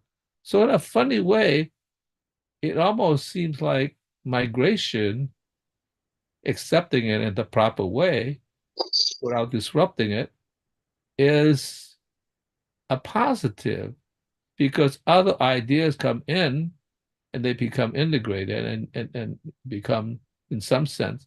And that's why the Western Empire, I think, was eventually, Europe in general, was in some ways probably more inventive because they have to struggle to think a way to solve the problem, because both the spiritual problem and the physical problem. And so, whereas the Eastern Empire eventually fell, and of course, that was a problem because the Silk Roads were cut, and in some sense, it engendered, in some sense, the desire to go, to the Far East, to the Spice Islands. They discovered the New World. They went around the Cape of a New Hope, and went to India and so forth. So in a funny way, this seems ironic because you certainly would have bet on the Eastern Empire remaining strong, not the other way around. And so somehow, like I said, this sort of fallenness, as long as you don't totally fall, but you integrate and allow new blood and new ideas, a new way of doing things, and then create a synthesis, actually is a very, very interesting thing that happened in the West. Now, yeah, I was going to say something also about the spirit. I'll just mention it briefly, but I could go in a little bit more detail. The Bauhaus was a very, very interesting thing, because what happened in the Bauhaus from the Bauhaus to our house, actually it did happen in transform. The Bauhaus started out as a kind of almost a spiritual movement. If you look at the early logo from 1919, it has a kind of abstract, almost cubist picture of a church with stars, and it's like, it's like, and then Johannes Itten, who was the teacher for the foundation thing, he was practically a priest in a way. He dressed like a priest, he actually came from I think what the symbolist movement, which is tied to that. And in 1923, I think 1923, I don't know the exact date, he was replaced by Naslik Moholy-Nagy, who was a constructivist. And the way they perceived the relationship or the development of the school was, if you look at the images that came out, what the symbol was actually a kind of almost a late Art Nouveau kind of movement. And then the Bauhaus, the later Bauhaus, if you look at the products, it's actually in some ways a humanization of constructivism. So it is really in which the form follows the function. I mean, talk about practical application rather than this excessive thing, as in terms of the battleship, As a matter of fact, they make that into a virtue. In other words, the beauty of the function itself is the beautiful thing, rather than just having the thing, the vase or whatever it is, do what is that, but add a lot of decoration to make it pretty. But that's not a functional thing. It's just sort of tagged on situation. So the fact that they turn the form into a thing that, in a sense, function and establish an aesthetic that you could say appreciate the exposure of the function within the structure itself, was a kind of a new aesthetic. So yeah, in some way, that's also integration of essentially of 19th century romanticism and constructivism and Cubist constructivism put together. All right, that's it, Phil. Thank you, Phil. Yeah, I think we'll be coming back to the Bauhaus movement in these discussions, I think, many times. You probably saw me laughing. So this kitten is Hecate. She's our smaller emergency-sized kitty, and she's the chattiest cat we've ever had. And she's got her head right up against the speaker the whole time you were talking. she was responding to you in my ear. She was just chattering over and over, chirping and chattering. She liked what you were saying a lot, and she liked your voice. You'd say something about the vow house movement. She'd go, and then you'd say, but the important thing to understand is the practical part. And she'd go, rah, rah, rah. So my apologies. I wasn't laughing at you. This is just a little existentially bizarre for me today. Stephen Ari says that he's ready to go. Shall we do Ari and then you? Okay. So yeah, Ari, come off mute. Tell us what's on your mind.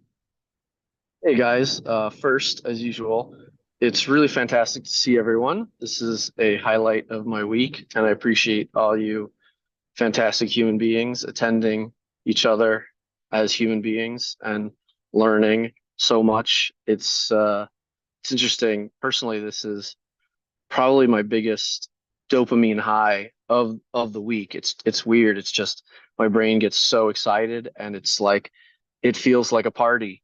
So just thank you for everyone for providing that. Specifically, I want to reference a few things that we've been saying.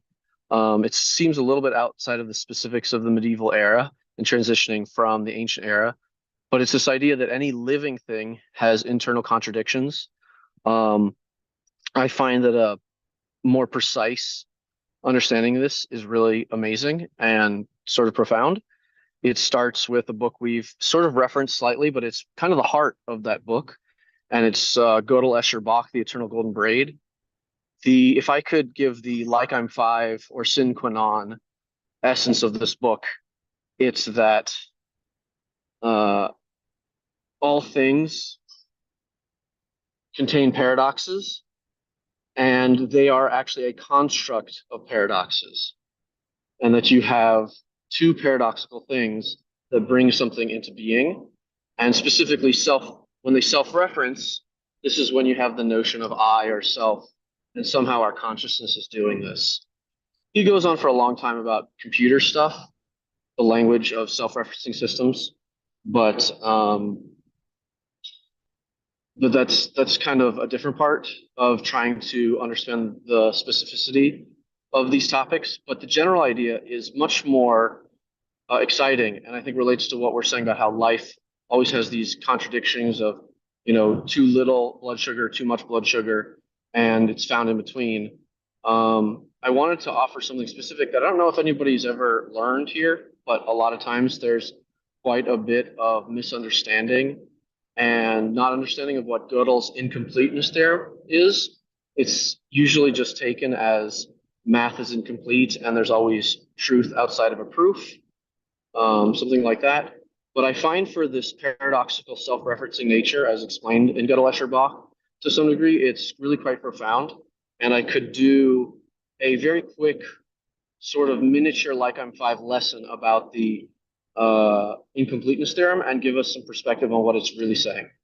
So it goes like this. Gödel, this is the German logician. He wants to sort of prove the idea of a master number, what he calls the letter G. I think it's kind of ironic that he picks his name, the first letter of his name, and that this letter or number is the possible combination of all axiomatic propositions that could possibly exist. And so to some degree, he formulates this massive number based on if you have propositions in logic, there are only a certain amount of them and how many they can interact. And this is just a kind of a simple exponential relationship with each other. And he creates this theorem that essentially says, in its strangeness, that if you multiply everything possibly together, you get the letter G. And that with the construction of the letter G, it's impossible that G can exist, because G itself is then outside of the system that G is being predicted. And it's kind of understand that there's always, if you have a circle, everything that's in it, there will still be something outside of it. And that there's two sides of kind of like a cell. There's a internal side and an external side. If you think of like a road, if you're on top of the road or underneath the road, you could be on both sides of it. And the strangeness of this paradox is that the proof says G disproves the existence of G. And it becomes one of the first famous self-referencing contradictions or paradoxes. Another one by forgetting the mathematician who created set theory. It's not Rembrandt, but it's like it's not Reynolds either. But anyways, you forgive me. I can't remember the name. Oh, Bertrand Russell. Thank you. Brain. He says the next version of this is the set of all sets that does not contain itself. And so you get this infinite back and forth, and that creates sort of a Turing problem, and everybody knows that computers are Turing machines. This all stemmed from this sort of set theory, and it's based on such a weird self-referencing paradox that G cannot equal G. It's not that there's truth exists outside of this. It's that there's something inherently broken in the proof itself. Because in order for G to say that G doesn't exist, G must exist. And it's a very strange loop. And this is literally what Hofstadter calls these things. He calls them strange loops. And he says the humans and any living thing is a strange loop. It's a self-referencing, paradoxical relationship. And rather than saying that incompleteness theorem might be just that there's some hole in the middle of math, which is usually how it's defined, that everything's inconsistent and because it's incomplete and therefore it's not decidable. And everything knows about a Turing problem is you're trying to figure out the decidability of the program, and because it's incomplete, it will never be decided. And yet, living things seem to do the opposite, that when living things are coming into being, they are actually one of these strange loops, something like G does not equal G. And so he points out that this is the signature of living things, or maybe even our consciousness itself. Yes. And I think that's a good place to end. But I think moving forward, if we're going to talk about anything that has a self-referencing system, it must include a paradox. Yes. Yes. Yeah, that's very helpful. Thank you, Ari. I think it's part of understanding the ancient worldview is this idea that moderns don't buy into officially, but that many of us experience in real life anyway, which is the idea that things can have a teleology, that the character of a thing points not to a kind of stasis where it's a thing, but points to a process of transformation where it is compelled by its current state to become something different than it is today. And this idea that the current configuration of any living organism is unstable, even when it seems to be stable, like a healthy person seems healthy, but that there's things unfolding within them. There's processes of development and transformation, even then, that are going to lead to something new that you can't necessarily foresee from what you see present right now. And this is the basis of all living systems. And I think it's closely related to what you're talking about is, getting closer to the heart of what Gödel was after. We'll come back to this stuff over and over. It's we'll have plenty of time to explore this. But Stephen, you've been so patient. Thank you. Come off mute. Tell us what's on your mind. Well, I do claim to have an awareness of former lives going back to, I don't know, 5,500, 6,000 BC. So patience is a virtue in that case. But anyway, one thing that a lot of people are talking a lot about today is democracy.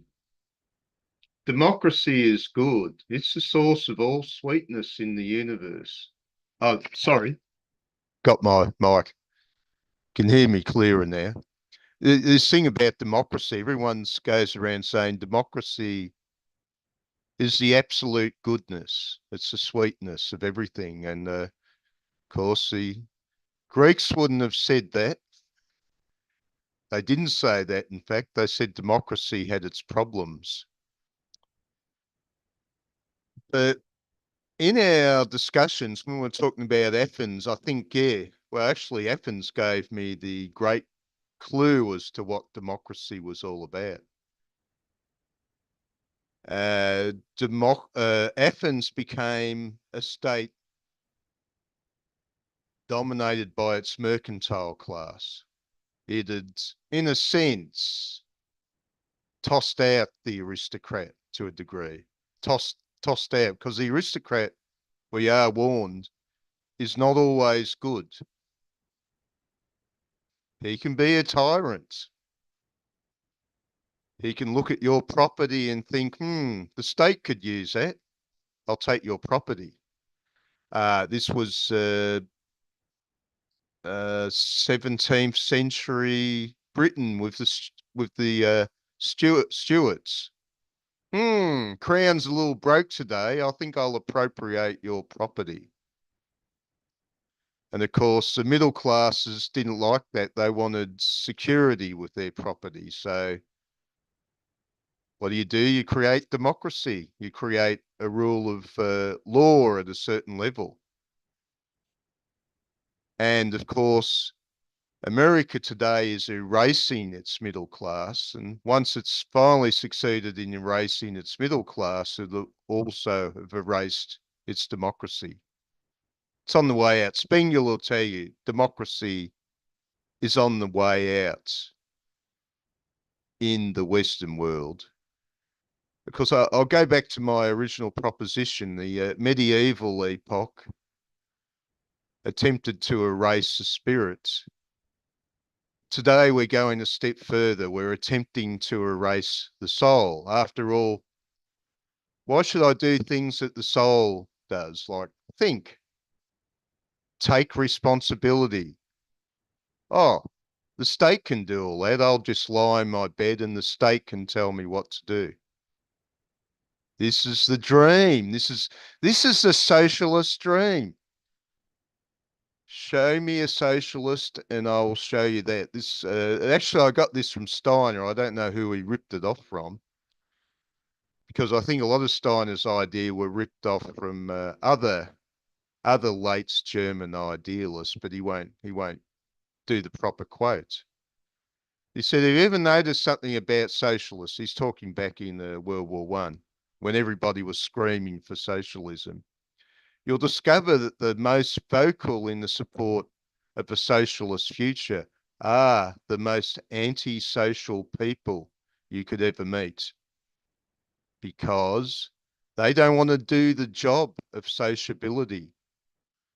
They want some external force, the state, to do all the work for them in terms of sociability. So how do you organize a society? Well, we don't want individuals anymore. Individuals are dangerous. We want everything circulating around a central authority. So look at America today.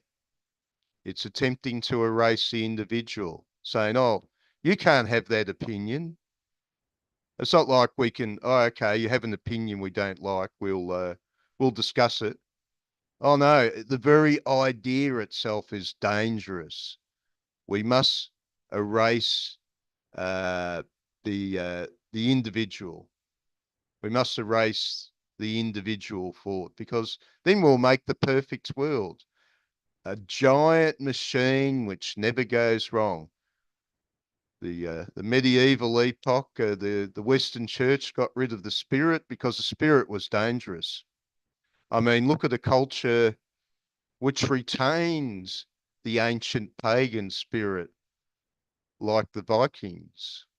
These were the last remnants of a type of European pagan spirit, and they were powerful. Despite their, small numbers, they could take this pagan spirit, because when you think of it, as the church went along erasing the German pagans, people overlooked this. They were all going to the last refuge of the pagans. So Scandinavia ended up with an oversupply of pagan priests. And of course, there's a bad side to it, but there's a powerful side to it as well. You get this pagan spirit. Well, like ancient Rome, we'll go to Russia. Despite our small numbers, we'll conquer the place and establish a vast state. That's just how powerful this spirit is. But they finally got conquered the church conquered Scandinavia and got rid of the spirit. Europe was safe. But today, the whole political movement is about erasing the individual. The Marxist states wanted to erase the individual. The fascists wanted to erase the individual. The Nazis wanted to erase the individual. That's been the movements in the 20th century. Of course, many people will find this view controversial.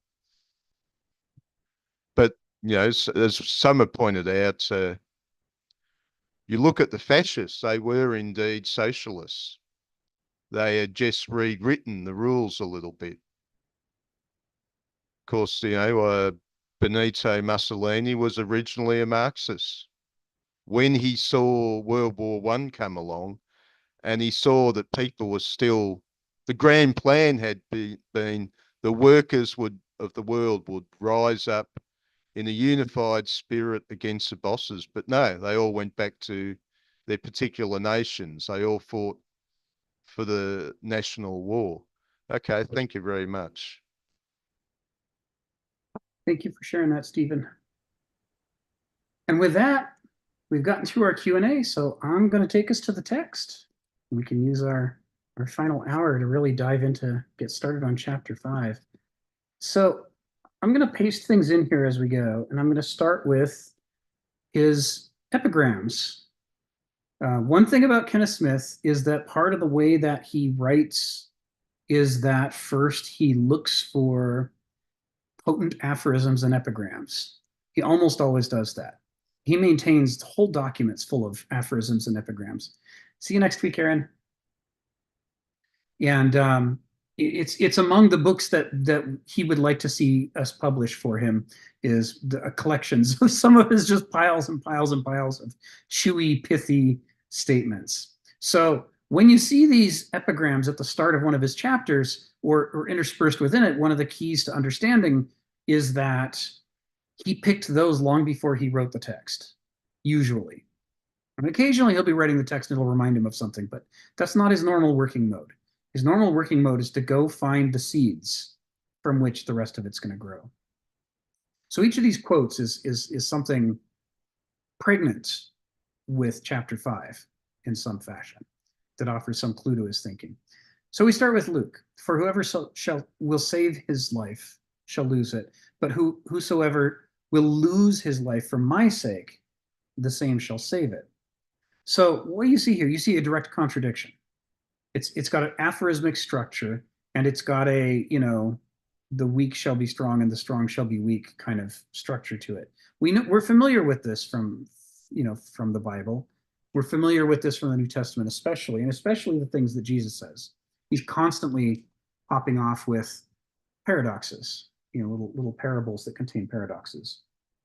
And part of what's hidden in this is this idea that long before Augustine latched onto his particular interpretation of Plato as the basis for the theology for the next 1,000 years, the early church, they grew up in the matrix of the Roman Empire, whose only real intellectual tradition was the Greek tradition, because the Romans were too practical to have an intellectual tradition of their own. So Aristotle, Plato, Heraclitus, Parmenides, Thales, this is the stuff of empire. Also, Epicurus, the Stoics, all of this stuff. This is marinating everywhere that the Roman Empire conquers. They bring in not only roads and armies and taxes and governors, and not only but they also swap people around the empire. It's part of how they govern, right? So they'll bring in a military. If they want to govern Britannia, they won't appoint local Britons to be in charge.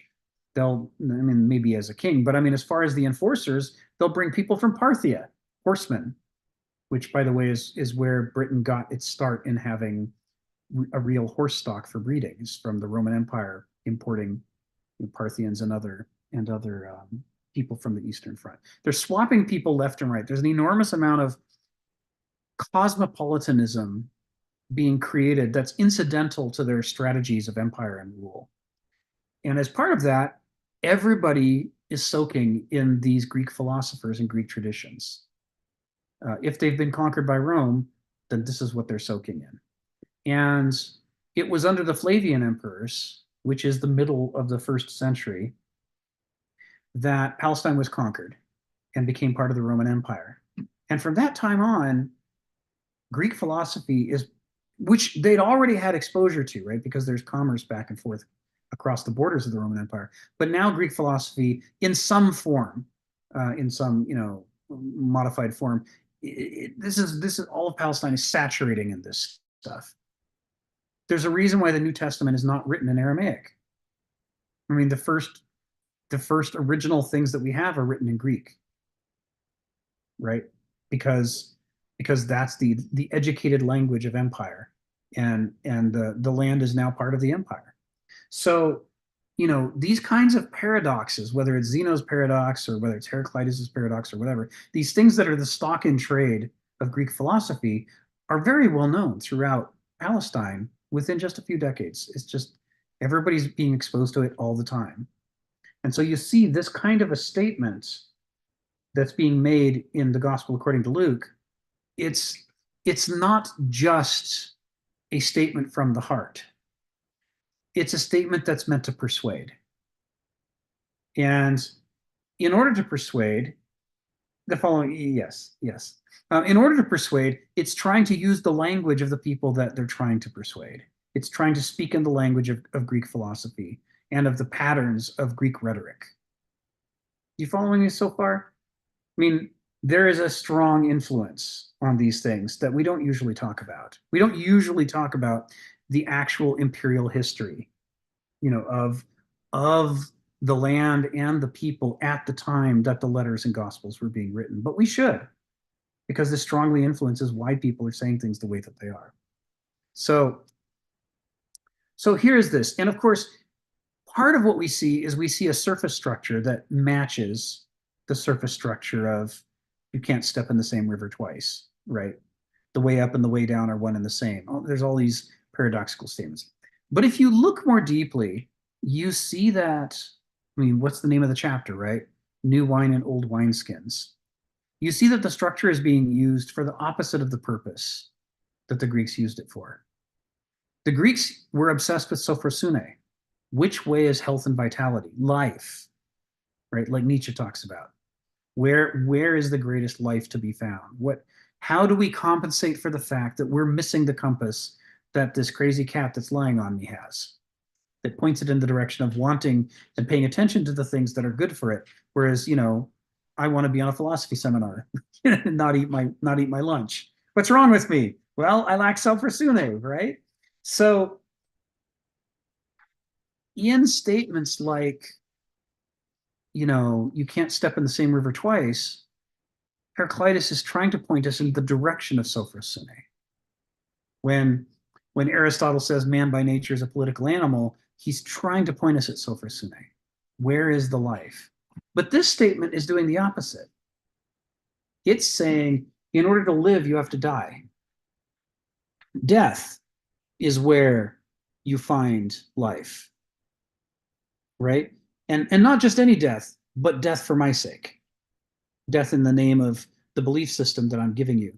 That's better. Sophrosune is fake and false. If you try to pursue sophrosune, you'll die. But if you pursue death the way that I tell you to, then you'll live. That's the meaning of this sentence.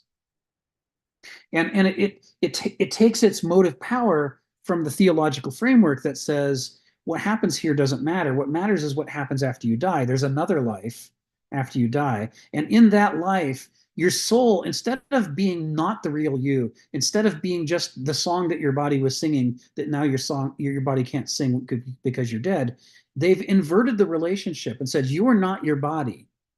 The ancients were wrong. You're not your body, you're your soul. The life of the soul is the real life. And that's the life that really doesn't begin until after death. And so all the important things are about after you die. Are you going to go to the good place? Or are you going to go to the bad place? You don't want to go to the bad place. You want to go to the good place. What's that? You're not impressed? Let me terrify the crap out of you by telling you all the horrible things that are going to happen in the bad place. You really don't want to go there. That's dying. And if you live your life in the ancient way, according to the ancient ethos in which you pursue life and vitality and sophrosune, then you will die because you will go to hell where you will be tortured for all eternity. You have to give up the ancient worldview and not focus on the obvious thing. And this, by the way, is appealing to the Heracliteans in the audience. The obvious thing is not the true thing. The true thing is the hidden paradoxical thing. So the paradoxical thing is that if you focus on death and living your life in preparation for what happens after you die, then you can go to heaven where you have eternal life. And that's the life that life in death is the life that really matters, not the life that's here. So it's a 180-degree spin in values, but it's using the structures of, deep Greek philosophy, and it's using the language of Greek philosophy. Literally, it's written in Greek, but also the phrasing and the structure and the pacing. It's using all of that in order to convey the exact opposite message of the ancient worldview. This is why it's his first fragment. It is not a coincidence. What I want to compare this to is last time we talked about Virgil's Aeneid. And we talked about how the Aeneid was presented as the new Roman epic. This was going to say where Rome came from. But the difference is when the Greeks wrote, there's several differences, and they're really important. When the Greeks constructed the Iliad and the Odyssey, they weren't changing their minds about where they came from. They were taking the existing stories about where they came from and adding meaning to it to show that in the past, the things that we thought were glorious led us to commit heinous acts that destroyed Bronze Age civilization. And that's still in us. We still carry those flaws. It's a warning that says you have to watch out because the things that come naturally to us, the things that we admire, are destructive. We have to learn not to do that. We have to learn to be better people than our ancestors were. Is this what the Aeneid says? No, the Aeneid does the exact opposite. First of all, the Aeneid is a replacement for the stories that they had. They had these stories of Romulus and Remus and how did they come together and form Rome? And they said, let's not talk about that. And let's just imagine that none of you know that. Let's pretend that Rome came from Troy, right? That's fun. And let's pretend that the real story is that the Greeks thought that they won the Trojan War because they defeated Troy. But actually, we've conquered Greece and we're the descendants of the Trojans, and the Greeks brought it on themselves. If they hadn't been so heinous in Troy, then our ancestors wouldn't have had to flee and form this civilization that became more powerful and just conquered them. So really, the Greeks conquered themselves. They have no one to blame but themselves. They should have kept their hands off of Troy. But also, our ancestors weren't a bunch of bandits raised by wolves. We were from the noble family of Troy. That's our origin. In other words, they're lying to your face in the Aeneid. You know your origin, and they're saying, no, let's pretend that's not it. Let's pretend it's this really cool thing. And it's structured in such a way to justify an empire. We deserve to conquer the Greeks. The Greeks had it coming. They had behaved badly. So it's sort of hitching off of the misanthropy and self-criticism of the Iliad and the Odyssey, but it's using it not to critique Rome, which would have been the Greek epic thing to do, but it's using it to justify Rome and criticize the Greeks and say they deserve to be conquered by us because we're the best. In other words, it's the ancient version of USA, USA, USA. We're number one. That's the Aeneid. So is that an epic? I mean, it's got the rhythm and the rhyme scheme of an epic. It's constructed like an epic. It has the shape and structure. It's the wineskin of an epic. But the drink that you get out of it is not to clarify you and make you philosophically astute about your own weaknesses. It's to intoxicate you and say, this is great. Rome is great. It's good to be part of Rome. Shh, don't think too much. Just relax. It'll go great. So we see a similar kind of thing happening here with this structure. And it's not a coincidence, because at the time this is being written, they're not part of an Athenian Delian League or a Peloponnesian League or even a Macedonian Hellenistic empire. They're part of the Roman Empire. And so the original philosophical Greek structures and patterns are being used to do the exact opposite of what the ancient Greeks wanted to do, in exactly the same way that the Aeneid is being used to do exactly the opposite of what the Iliad and the Odyssey were designed to do, while maintaining the outward surface of it. It's new wine in an old wineskin.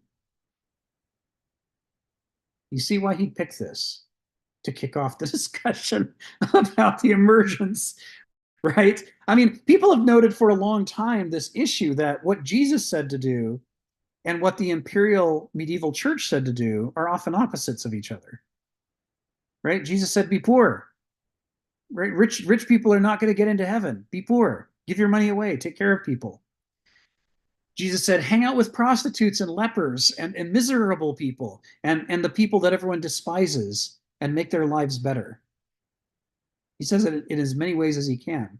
But then there's the medieval church saying, you know what? I think that my mitre should be woven out of silk and gold thread, and I should have a lot of jewels, and I should build a big palace, and it should be really pretty. That's what God wants. God wants us to have a beautiful religion. The most beautiful of places will be about the structure of our new religious empire. And many people have, I mean, right? I mean, St. Francis talks about this extensively. How is it that Jesus said to exalt the poor, and yet we're not following his example? So this issue of what does the outward surface look like versus what have you put inside the wineskin is the issue that, you know, Kenneth Smith wants us to be thinking about from the beginning, even from before the beginning of the medieval epoch, all the way to the present. It's going to be a recurring theme. Joe, come off mute. Tell us what's on your mind.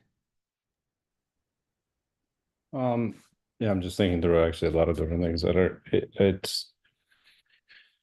you know, there's this there's always this little bit of truth that exists in this statement, in the sense that, but where the idea of purpose, right? There's a purpose that's associated with this. That's what meaning is being created. But the other end of it is the perversion aspect of it is it's a closed system where you're being told what the purpose is, as opposed to actually creating the meaning.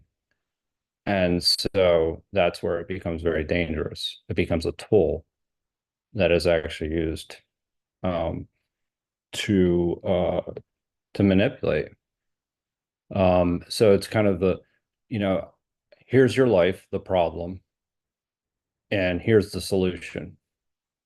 And it's every problem has its own solution, and it's like kind of creating this loop that is like, it's perverted. One thing that we also talked about a little bit last week or a couple of weeks ago was, you know, the ability to be adaptable, right? Kind of being almost like nature in a way, where we're not imposing our will on nature. And this takes that away, right? This is where it becomes an act of force, because it's this loop, and this is all there is to the world. It's not that I almost feel like it actually shuts down the ability to even pursue truth, because it's already, the truth has already been told, right? So here's the purpose, here's the truth, and this is it. And get in line. And that's the danger of that, because, and there is this other element of it where there's you have purpose in arte, right? Excellence. Why pursue excellence in the first place? And purpose, you know, but it's a perverted version of it. It's one that is actually meant to, you know, an extreme order that would actually, that disregards the environment that it actually exists in. You know, so that's where something like convert or die, you know, because this is the way it is. This is the right way. And that becomes very destructive. So I'll just, kind of, it's an interesting place to start, because, I mean, and it's an appropriate place to start. But it's a really interesting statement, because more than anything else is that there is this element of truth that's in it. We all do want something that's worth dying for. If I can't think of, I mean, obviously there are some, but I can't think of, naturally that a parent would say, well, if they have a child, that they want the child to die. Right. So there's a purpose associated with that. And it's kind of, we're all searching for that, and that's essential.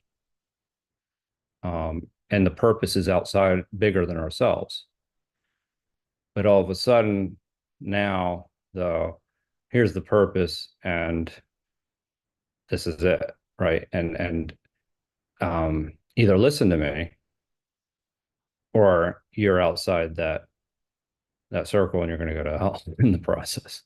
So anyway, I you can kind of see where the perversion of the intent of a lot of these ideas that had come from the Greeks now becomes might makes right.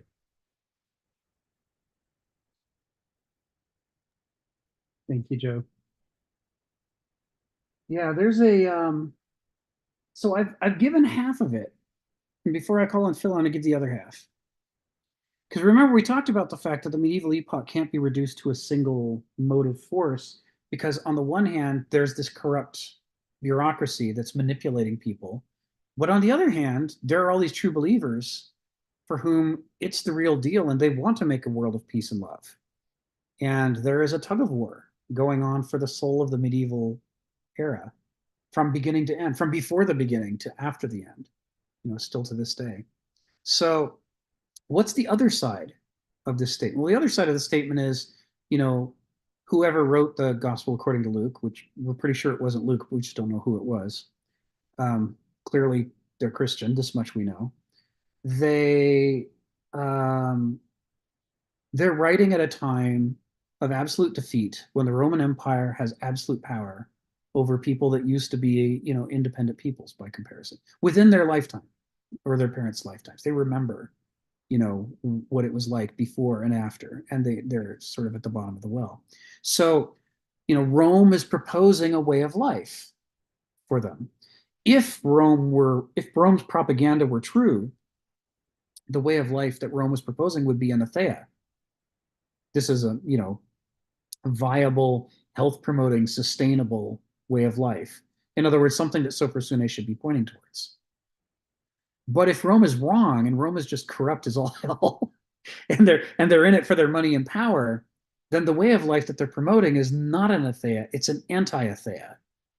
It is a way of life that will destroy you, that makes you more of a slave, more helpless, pacifies you, it infantilizes you, it makes you dependent, it makes you strengthen your oppressors, right?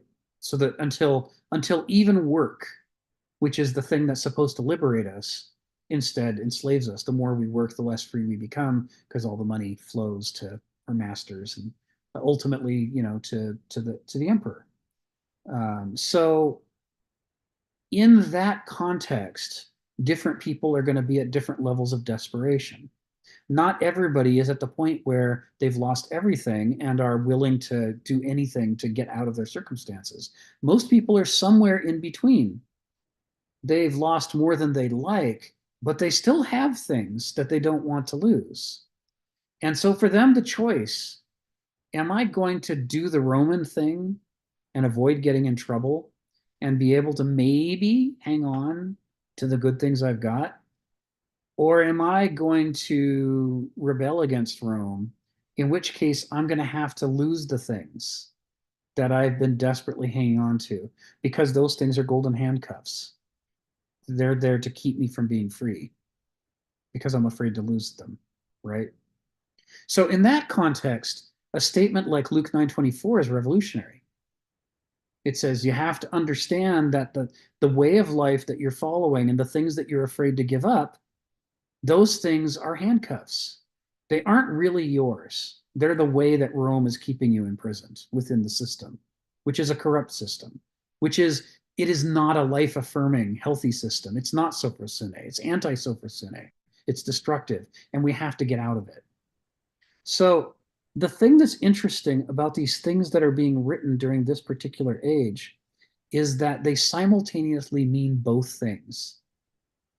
They mean the good thing that might have been the intent of the author, to be willing to sacrifice the thing that you think is yours, but it's not actually yours because you're trapped within a system and you're basically wholly owned, by an empire.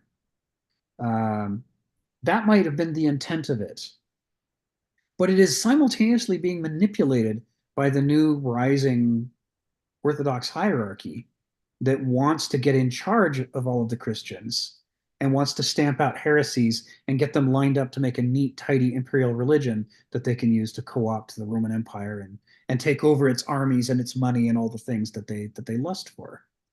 And so you've got this tug of war between the absolute cynics and the true believers. And when each of them says this exact same passage, they mean exactly opposite things.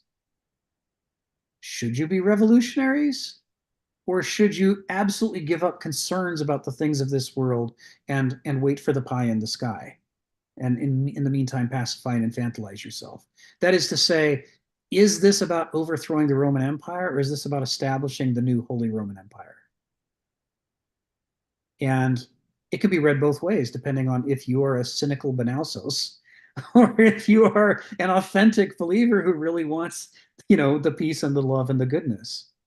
And you'll find that this is the case with many of the most powerful statements that come out of the New Testament, is the things that could only be read in, Stephen talks about the death of the spirit in the medieval epoch, things that could only be read in a spirited way, in a empowering way, in a loving, go forth, make the sacrifice, do the good thing way.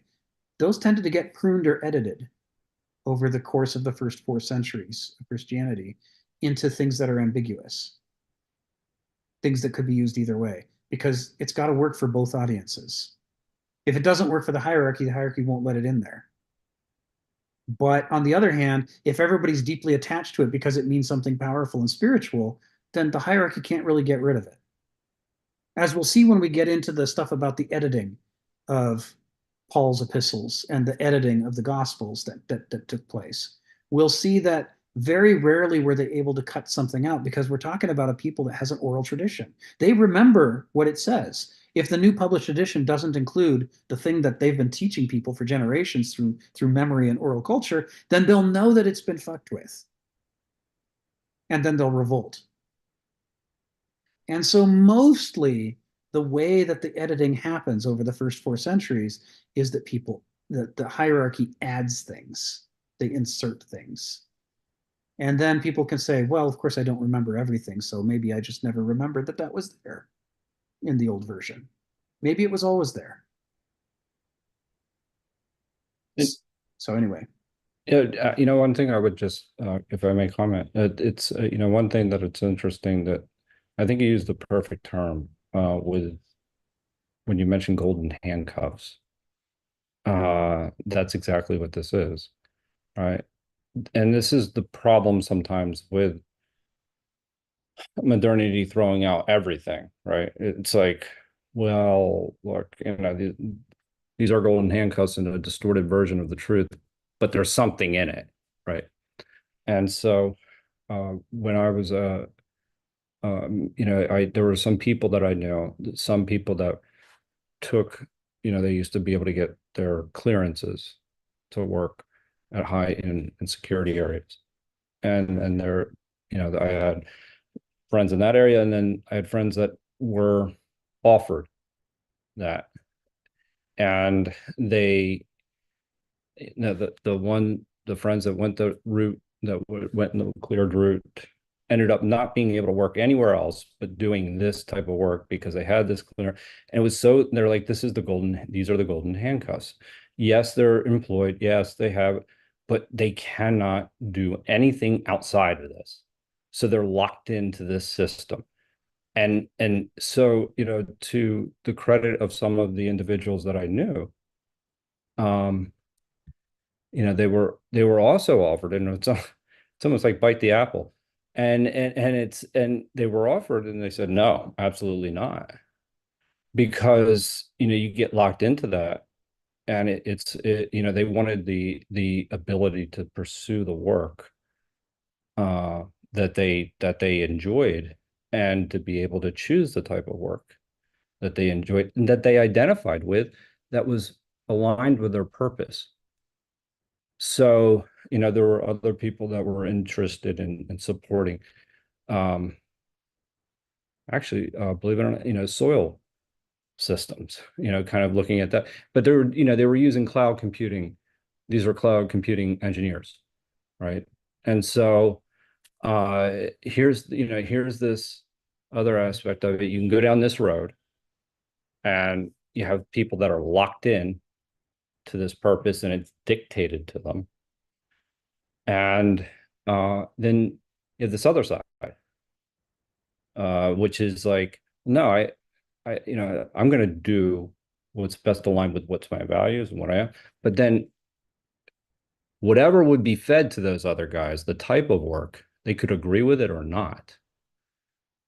That was their career. That was their network. That was everything. That was the self-sustaining system that they were in, and they were locked in. So it was a complete perversion of purpose, because the purpose, you became an object in the system, as opposed to pursuing purpose for something that is actually aligned with your values. So you lose your autonomy. So that golden handcuffs example, the idea of purpose still, it's there, but watch what you give up, because it doesn't get any easier to walk away. Yes. Because that it's a very incestuous community, where everybody knew each other, meaning the area that if you worked in security. Yeah. And so breaking away from that, you never had a network outside of that. And so these golden handcuffs became, like shackles. And so I think that is a very good example of how a perverted, like, you're just looking to work, you're just looking to do something, and the work itself gets perverted by the fact that it's now you're giving up this, but that doesn't mean work and purpose aren't meaningful. So that's where modernity comes in. This is all garbage, right? This is all, no, that's the other, that's throwing the baby out with the bathwater. Yeah, that's right. And that's what I meant when I started this and saying there's half truth in here. There is. You want something to die for. And it's not a shallow half truth. The thing that's half truth is deeply important. This wouldn't work if it wasn't. It would break down really fast otherwise. Like, it would break down early. Yeah. So, and that's a very practical example of how that system, you get attached to a system. Yeah. And you're more about the system than you are about yourself anymore. Yeah. The example that you chose, that you explained to us, is directly relevant, because I'm borrowing the term golden handcuffs from my federal employment before I left in 2003. That was what we called it. We called it the golden handcuffs. And I had to give mine up and walk away in order to get free of it. And it was one of the hardest decisions I ever made in my life. Sure. But ever since then, now I can look back on it and say, okay, this is a metaphor. We can apply this all over the place. So, very few people can even do that. That's the thing. And that's why sometimes it's important to look at people's position compassionately. Yeah, that's right. Because it's almost, you have the ability to transcend that. Yeah. Not everybody does. So just as you have the ability to say no to whatever, whatever vices or whatever. So it's just not everybody does. Yeah. So it's more, it's a testament to the capacity that you have to do that. And it's important the luck of my circumstances. I had Yeah. lucky circumstances that made it possible, or else it would have been more of a struggle for me too. But anyway, yeah, golden handcuffs. That's where that all came from. Phil, come off mute. Tell us what's on your mind. Yeah, this sort of, I guess, double talk or paradox really refers back to it's a transformation of the medium as the message. In this case, it's transformed into the content of the form. I mean, there's a message, but the package is in the formal structure is the meta message that you have to understand. If you didn't understand that, it becomes a problem. And I'm thinking, I am right now in a Plato meetup group, and we're studying the Republic, with some of his seminal work, and it's a difficult text in a way. It's and on the one hand seems simple, but it is difficult because it appears to be about setting up the city and the politics, and all that seems right in some sense. But I'm becoming more and more convinced that it is not a book about political science or political philosophy. It used that as it's a kind of apparent formal structure,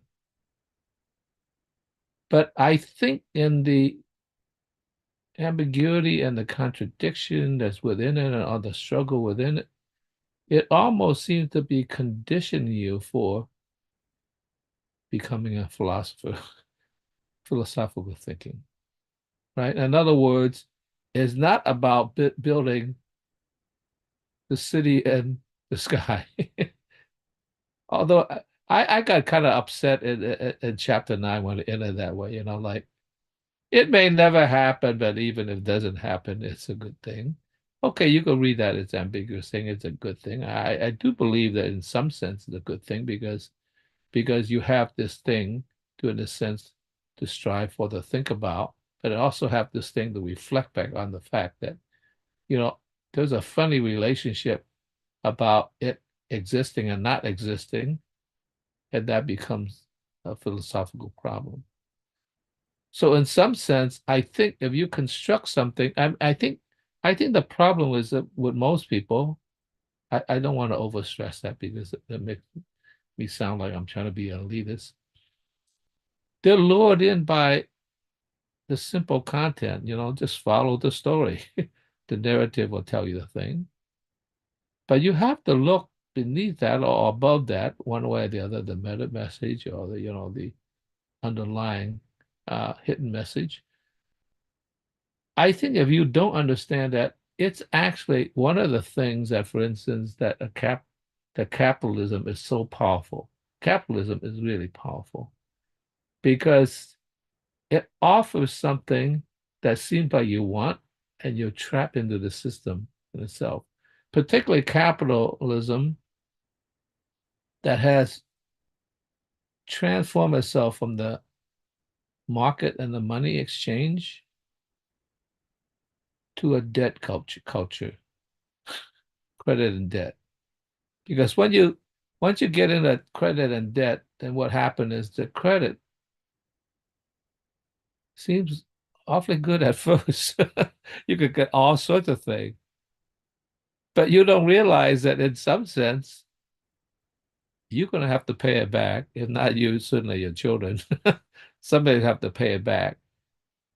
And if you look at it, we are in so much debt. Credit card debt, school loan debt, national debt. It's a trap. It's something that, yeah, we live high off the hog, and that's great, but it's going to end. So in some sense, I've been concerned about that, and I've been watching a lot of video on trying to learn about the economic structure. It's so damn complicated. It's so damn complicated, unweave it. it's almost impossible. There's so many derivations and transformations that you could never get to the bottom of it. And I think that's why everybody trapped into it, because on the surface it offers so much, but on the other hand, you can't penetrate it, and you can't really understand the form, because the form itself, I think, it's also powerful because it's also constantly transforming itself. So you think you could get ahead of it. You got front run it, but you can't. So that's a funny thing. So so that takes us back to Plato and takes us forward to the present. We are in this ecosystem that we can't get out of. And I think if you can't see beyond the narrative and look at that formal structure, the framing of it, Yeah. then you got a deep problem. Yeah, that's right. That's right. Yeah, I mean the model of the labyrinth is highly relevant here. Douloi lack the intellectual sophistication required to figure out that they're in a labyrinth to begin with. And so you have a choice if you're not a doulos, if you're a Benausos or an Aristos. Your choice is, what am I going to do about their ignorance? Am I going to try to cultivate them into the best version of themselves so that they do as little damage as possible? Or am I going to try to judo their ignorance and use it against them and exploit them and entrap them forever in systems that they don't understand? The Romans got really good at this.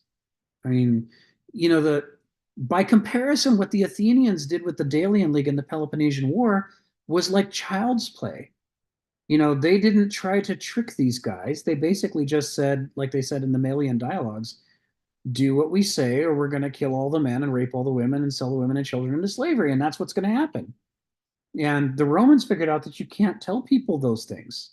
You can't make it obvious where the enemy is, or people unite against the enemy. You have to make it hard.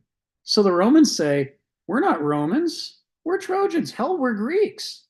I mean, you can't fight against us because we're not somebody else, we're you. Look, we have the same gods you do.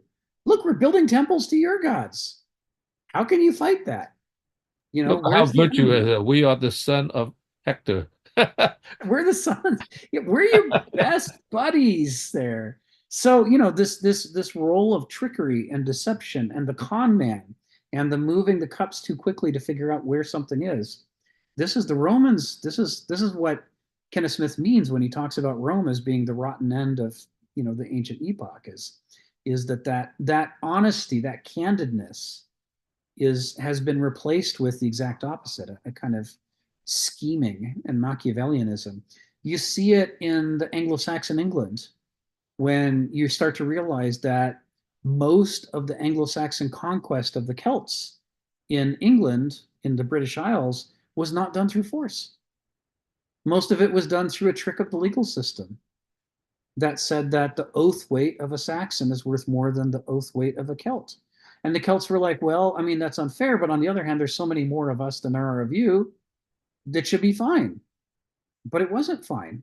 Century after century after century is, the house always wins. If the odds are just a little bit skewed, given enough time, sooner or later, the house owns everything. And that's what happened. The Anglo-Saxons won slightly more lawsuits than they lost. And so gradually over the course of centuries, they came to possess and own all of England. And the Celts couldn't figure out what was happening. It's like, this was not something, they weren't prepared for that level of scheming, working the numbers. They were in a labyrinth and didn't know it. So all this stuff you're talking about, this is highly relevant to this. That's kind of why I wanted to use that as the example. The other thing I think it's worth noting about this particular line in Luke is it's not just that it's got these two different audiences, right? The corrupt Benausoi who have to stay hidden. They're crypto Benausoi, right? They have to pretend they're wolves in sheep's clothing. They have to pretend that they believe the way that the true believers believe. They have to pretend that they're not interested in power. They're interested in love and peace. So they learn to be deceitful. And century after century after century in the medieval epoch, they're practicing their deceit and getting better at it. They learn, like the Romans learned. You don't tell people we're going to kill all the men and rape all the women. You don't say that. You say we're all about love and sweetness and goodness, and that's what you say. And then meanwhile, you stab the guy under the table while he's not looking. This is Kenneth Smith refers to the medieval epoch as the era in which banal soy finally came into their own and understood who they were and what their power was. And they did it within the structure of the church. Some of them did it within the structure of politics, but it's more obvious in politics. You sort of stand out as a thug. But it's harder for people to figure out if you're dressed up in the holy clothing and you're talking about peace and love. It's harder to figure out that when nobody's looking, you're stabbing them under the table. That's what created the modern epoch, is when they became too powerful and they were tired of being held back. So the thing about this line in Luke is not just that it can be read these two ways, but in fact, when you look at it, it can be used as a metaphor to justify almost anything. It can be used to justify good things. It can be used to justify bad things.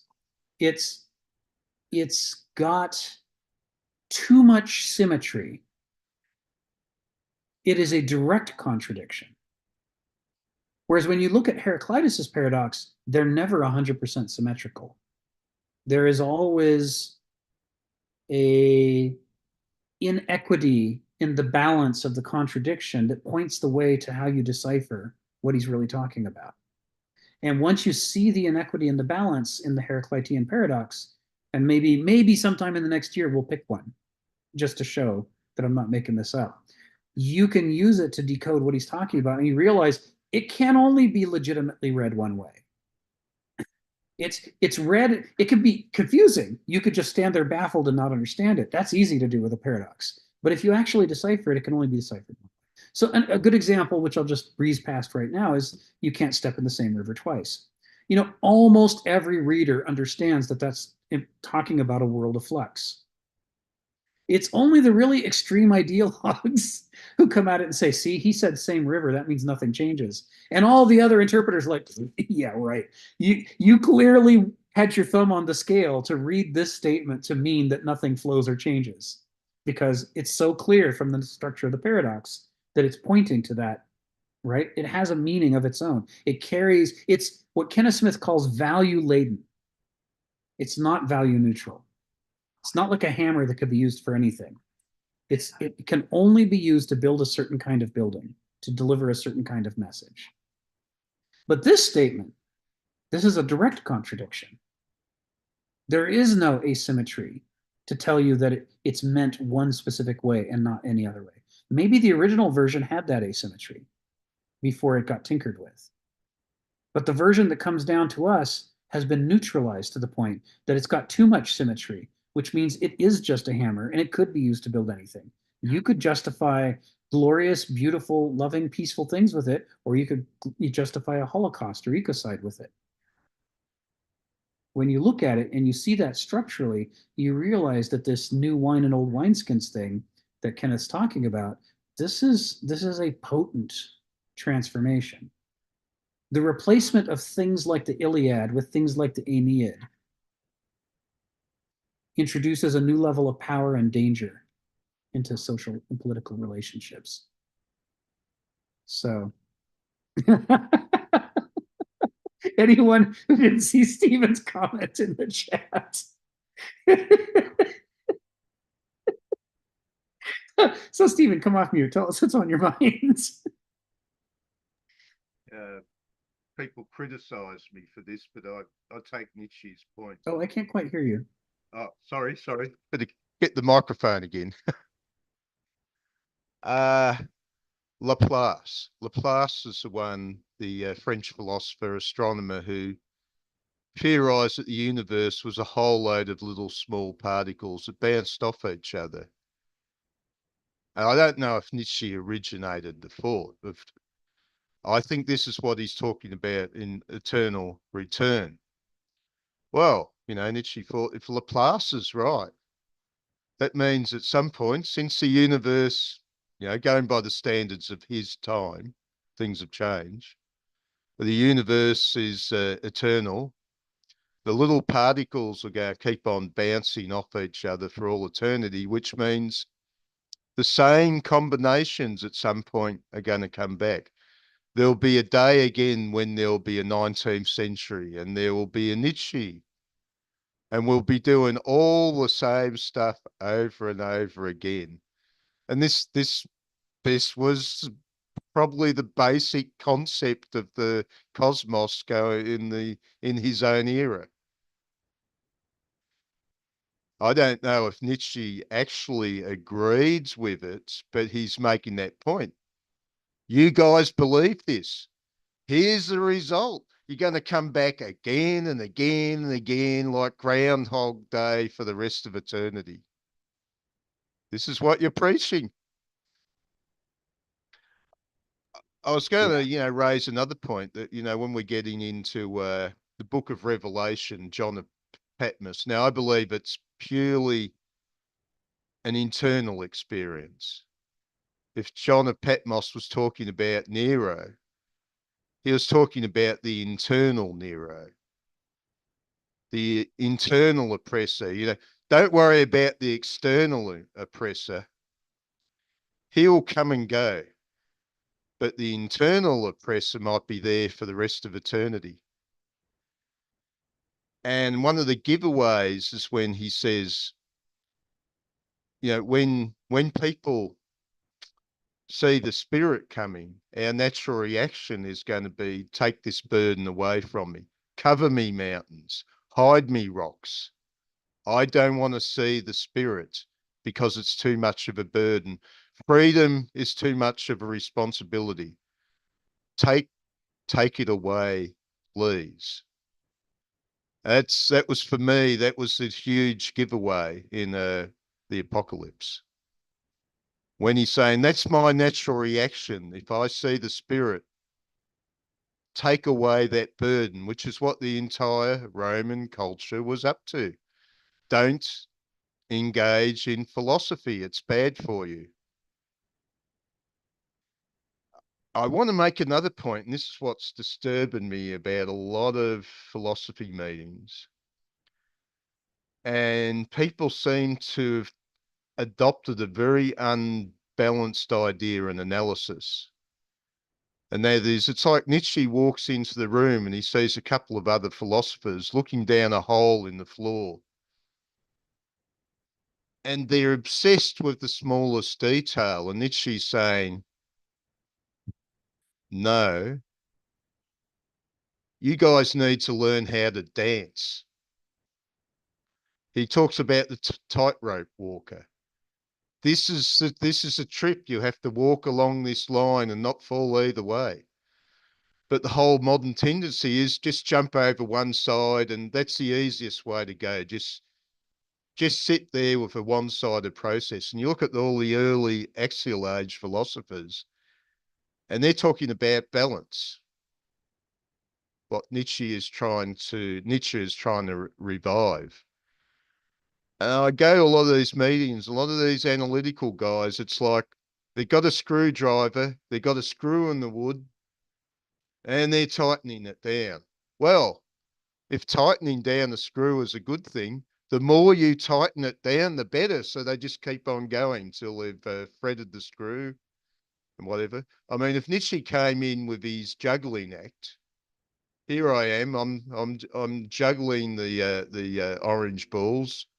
The other philosophers would take it off him, find a bench and nail all the balls to a bench. And this is what a lot of people are doing in philosophy now. They want to fix everything. And Nietzsche said, that's not the way a living organism works. That's death. A living organism is in continual movement. You got to stand up. You got to balance. You got to dance. But everywhere I go, they're just playing the same old game, absolute analysis of some small point. I'll get there. The more I screw stuff down, the closer I'll get to the truth. Well, yeah, I'm very worried about this tendency. Thank you. Thank you, Stephen. You're not alone. Kenneth is worried about this tendency too. He talks about the way that you read a philosopher like Heraclitus or Nietzsche, and you see these bold strides, these risks being taken to try to understand the world and explain it. He says, and then so many modern philosophers are so called, they take these tiny little pincher mincing steps, like they're afraid of saying something wrong and somebody might criticize them. And can you imagine Nietzsche's joy at getting into a fight, a philosophical fight with somebody? But a lot of people, who engage in what they believe to be philosophy seem to be terrified of the idea that somebody might disagree with them. They want to absolutely prove beyond a shadow of a doubt this tiny little step that they want to take. Kenneth talks about this a great deal. So, you and he would be totally simpatico on this. And what it makes me think of is it T.S. Eliot who wrote the love song of J. Alfred Prufrock? Any of you guys read the love song of J. Alfred Prufrock? Everybody reads The Wasteland, but you should read the love song of J. Alfred Prufrock. It's a guy whose aspirations and willingness to risk have fallen so low that he's like, do I dare to eat a peach? Even my choice of fruit might get criticized. I can't bear it. I have to, and Eliot's saying, can a person who's afraid to risk love or have a relationship? Life demands risk. There's risk as part of life, and for a philosophy to be alive, it has to entail risk. You have to be willing to explore things you can't prove and that somebody might disagree with. Kenneth says he used to get in a lot of trouble for approaching philosophy that way, but he's got a number of parables in Otherwise and Webs, and in his unpublished Minotaur that talk directly about that issue. Yeah, go get ready for the hurricane, Sharon. Be safe. We want to see you happy and healthy and smiling and dry next Monday. Take care. Ari, come off mute. Tell us what's on your mind. Yeah. Love the discussion. I'm not sure how many pieces I'll try to include, but a little bit of referencing to Steve and Joe and what they were saying. And in the context of something we've been talking about in previous, pretty much last week's, we talked about something about mirror neuron systems and mimetic replication. And in the framework of a scholar, anthropologist, Yuval Harari, some of you may be familiar with him, who wrote the book Sapiens. He talks about the development of man post agriculture. Since the moment there was some sort of birth of civilization, it's always been a mimetic war of survival. And the more a meme can replicate is like the way a DNA could replicate, except, and just similarly, that the vast transmission of, many, many memes from one person to another through education or indoctrination or whatever you want to call this, mirror neuron system learning, whether it's consensual or parental or state versus socialism, something like this, that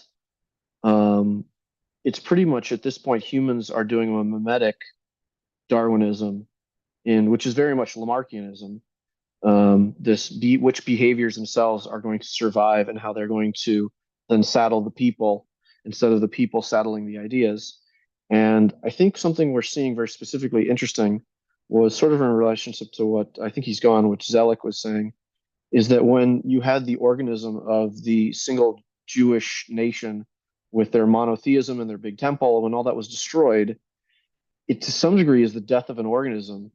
And the memes that they were using were almost available to make some sort of secondary offspring, kind of like the way when a forest fire burns an old forest, now there's room for the new seeds to grow. And so Christianity, in so many ways is the child of Judaism. So it's a Judaic religion, but in this case it's strangely like a father-son relationship rather than like a brother relationship. But something I'm gonna forget the Stanford professor's name who writes this about this in commentary to Freud, that instead of all source of violence being a father-son relationship, it's actually a sibling rivalry, and he calls it his name is Rene something or other. No. This is a professor at Stanford. Like, yes, I think that's correct. And he talks about the source of all violence is mimetic envy, and this is the idea. So you've never seen this toy before in your life, you didn't know existed, but the moment your brother has it, you have to have that toy.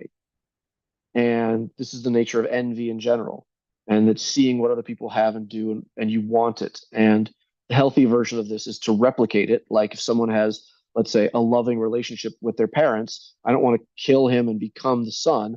I'm like, oh, I want to learn how to have a loving relationship with my parents, right? That's a healthy version of that.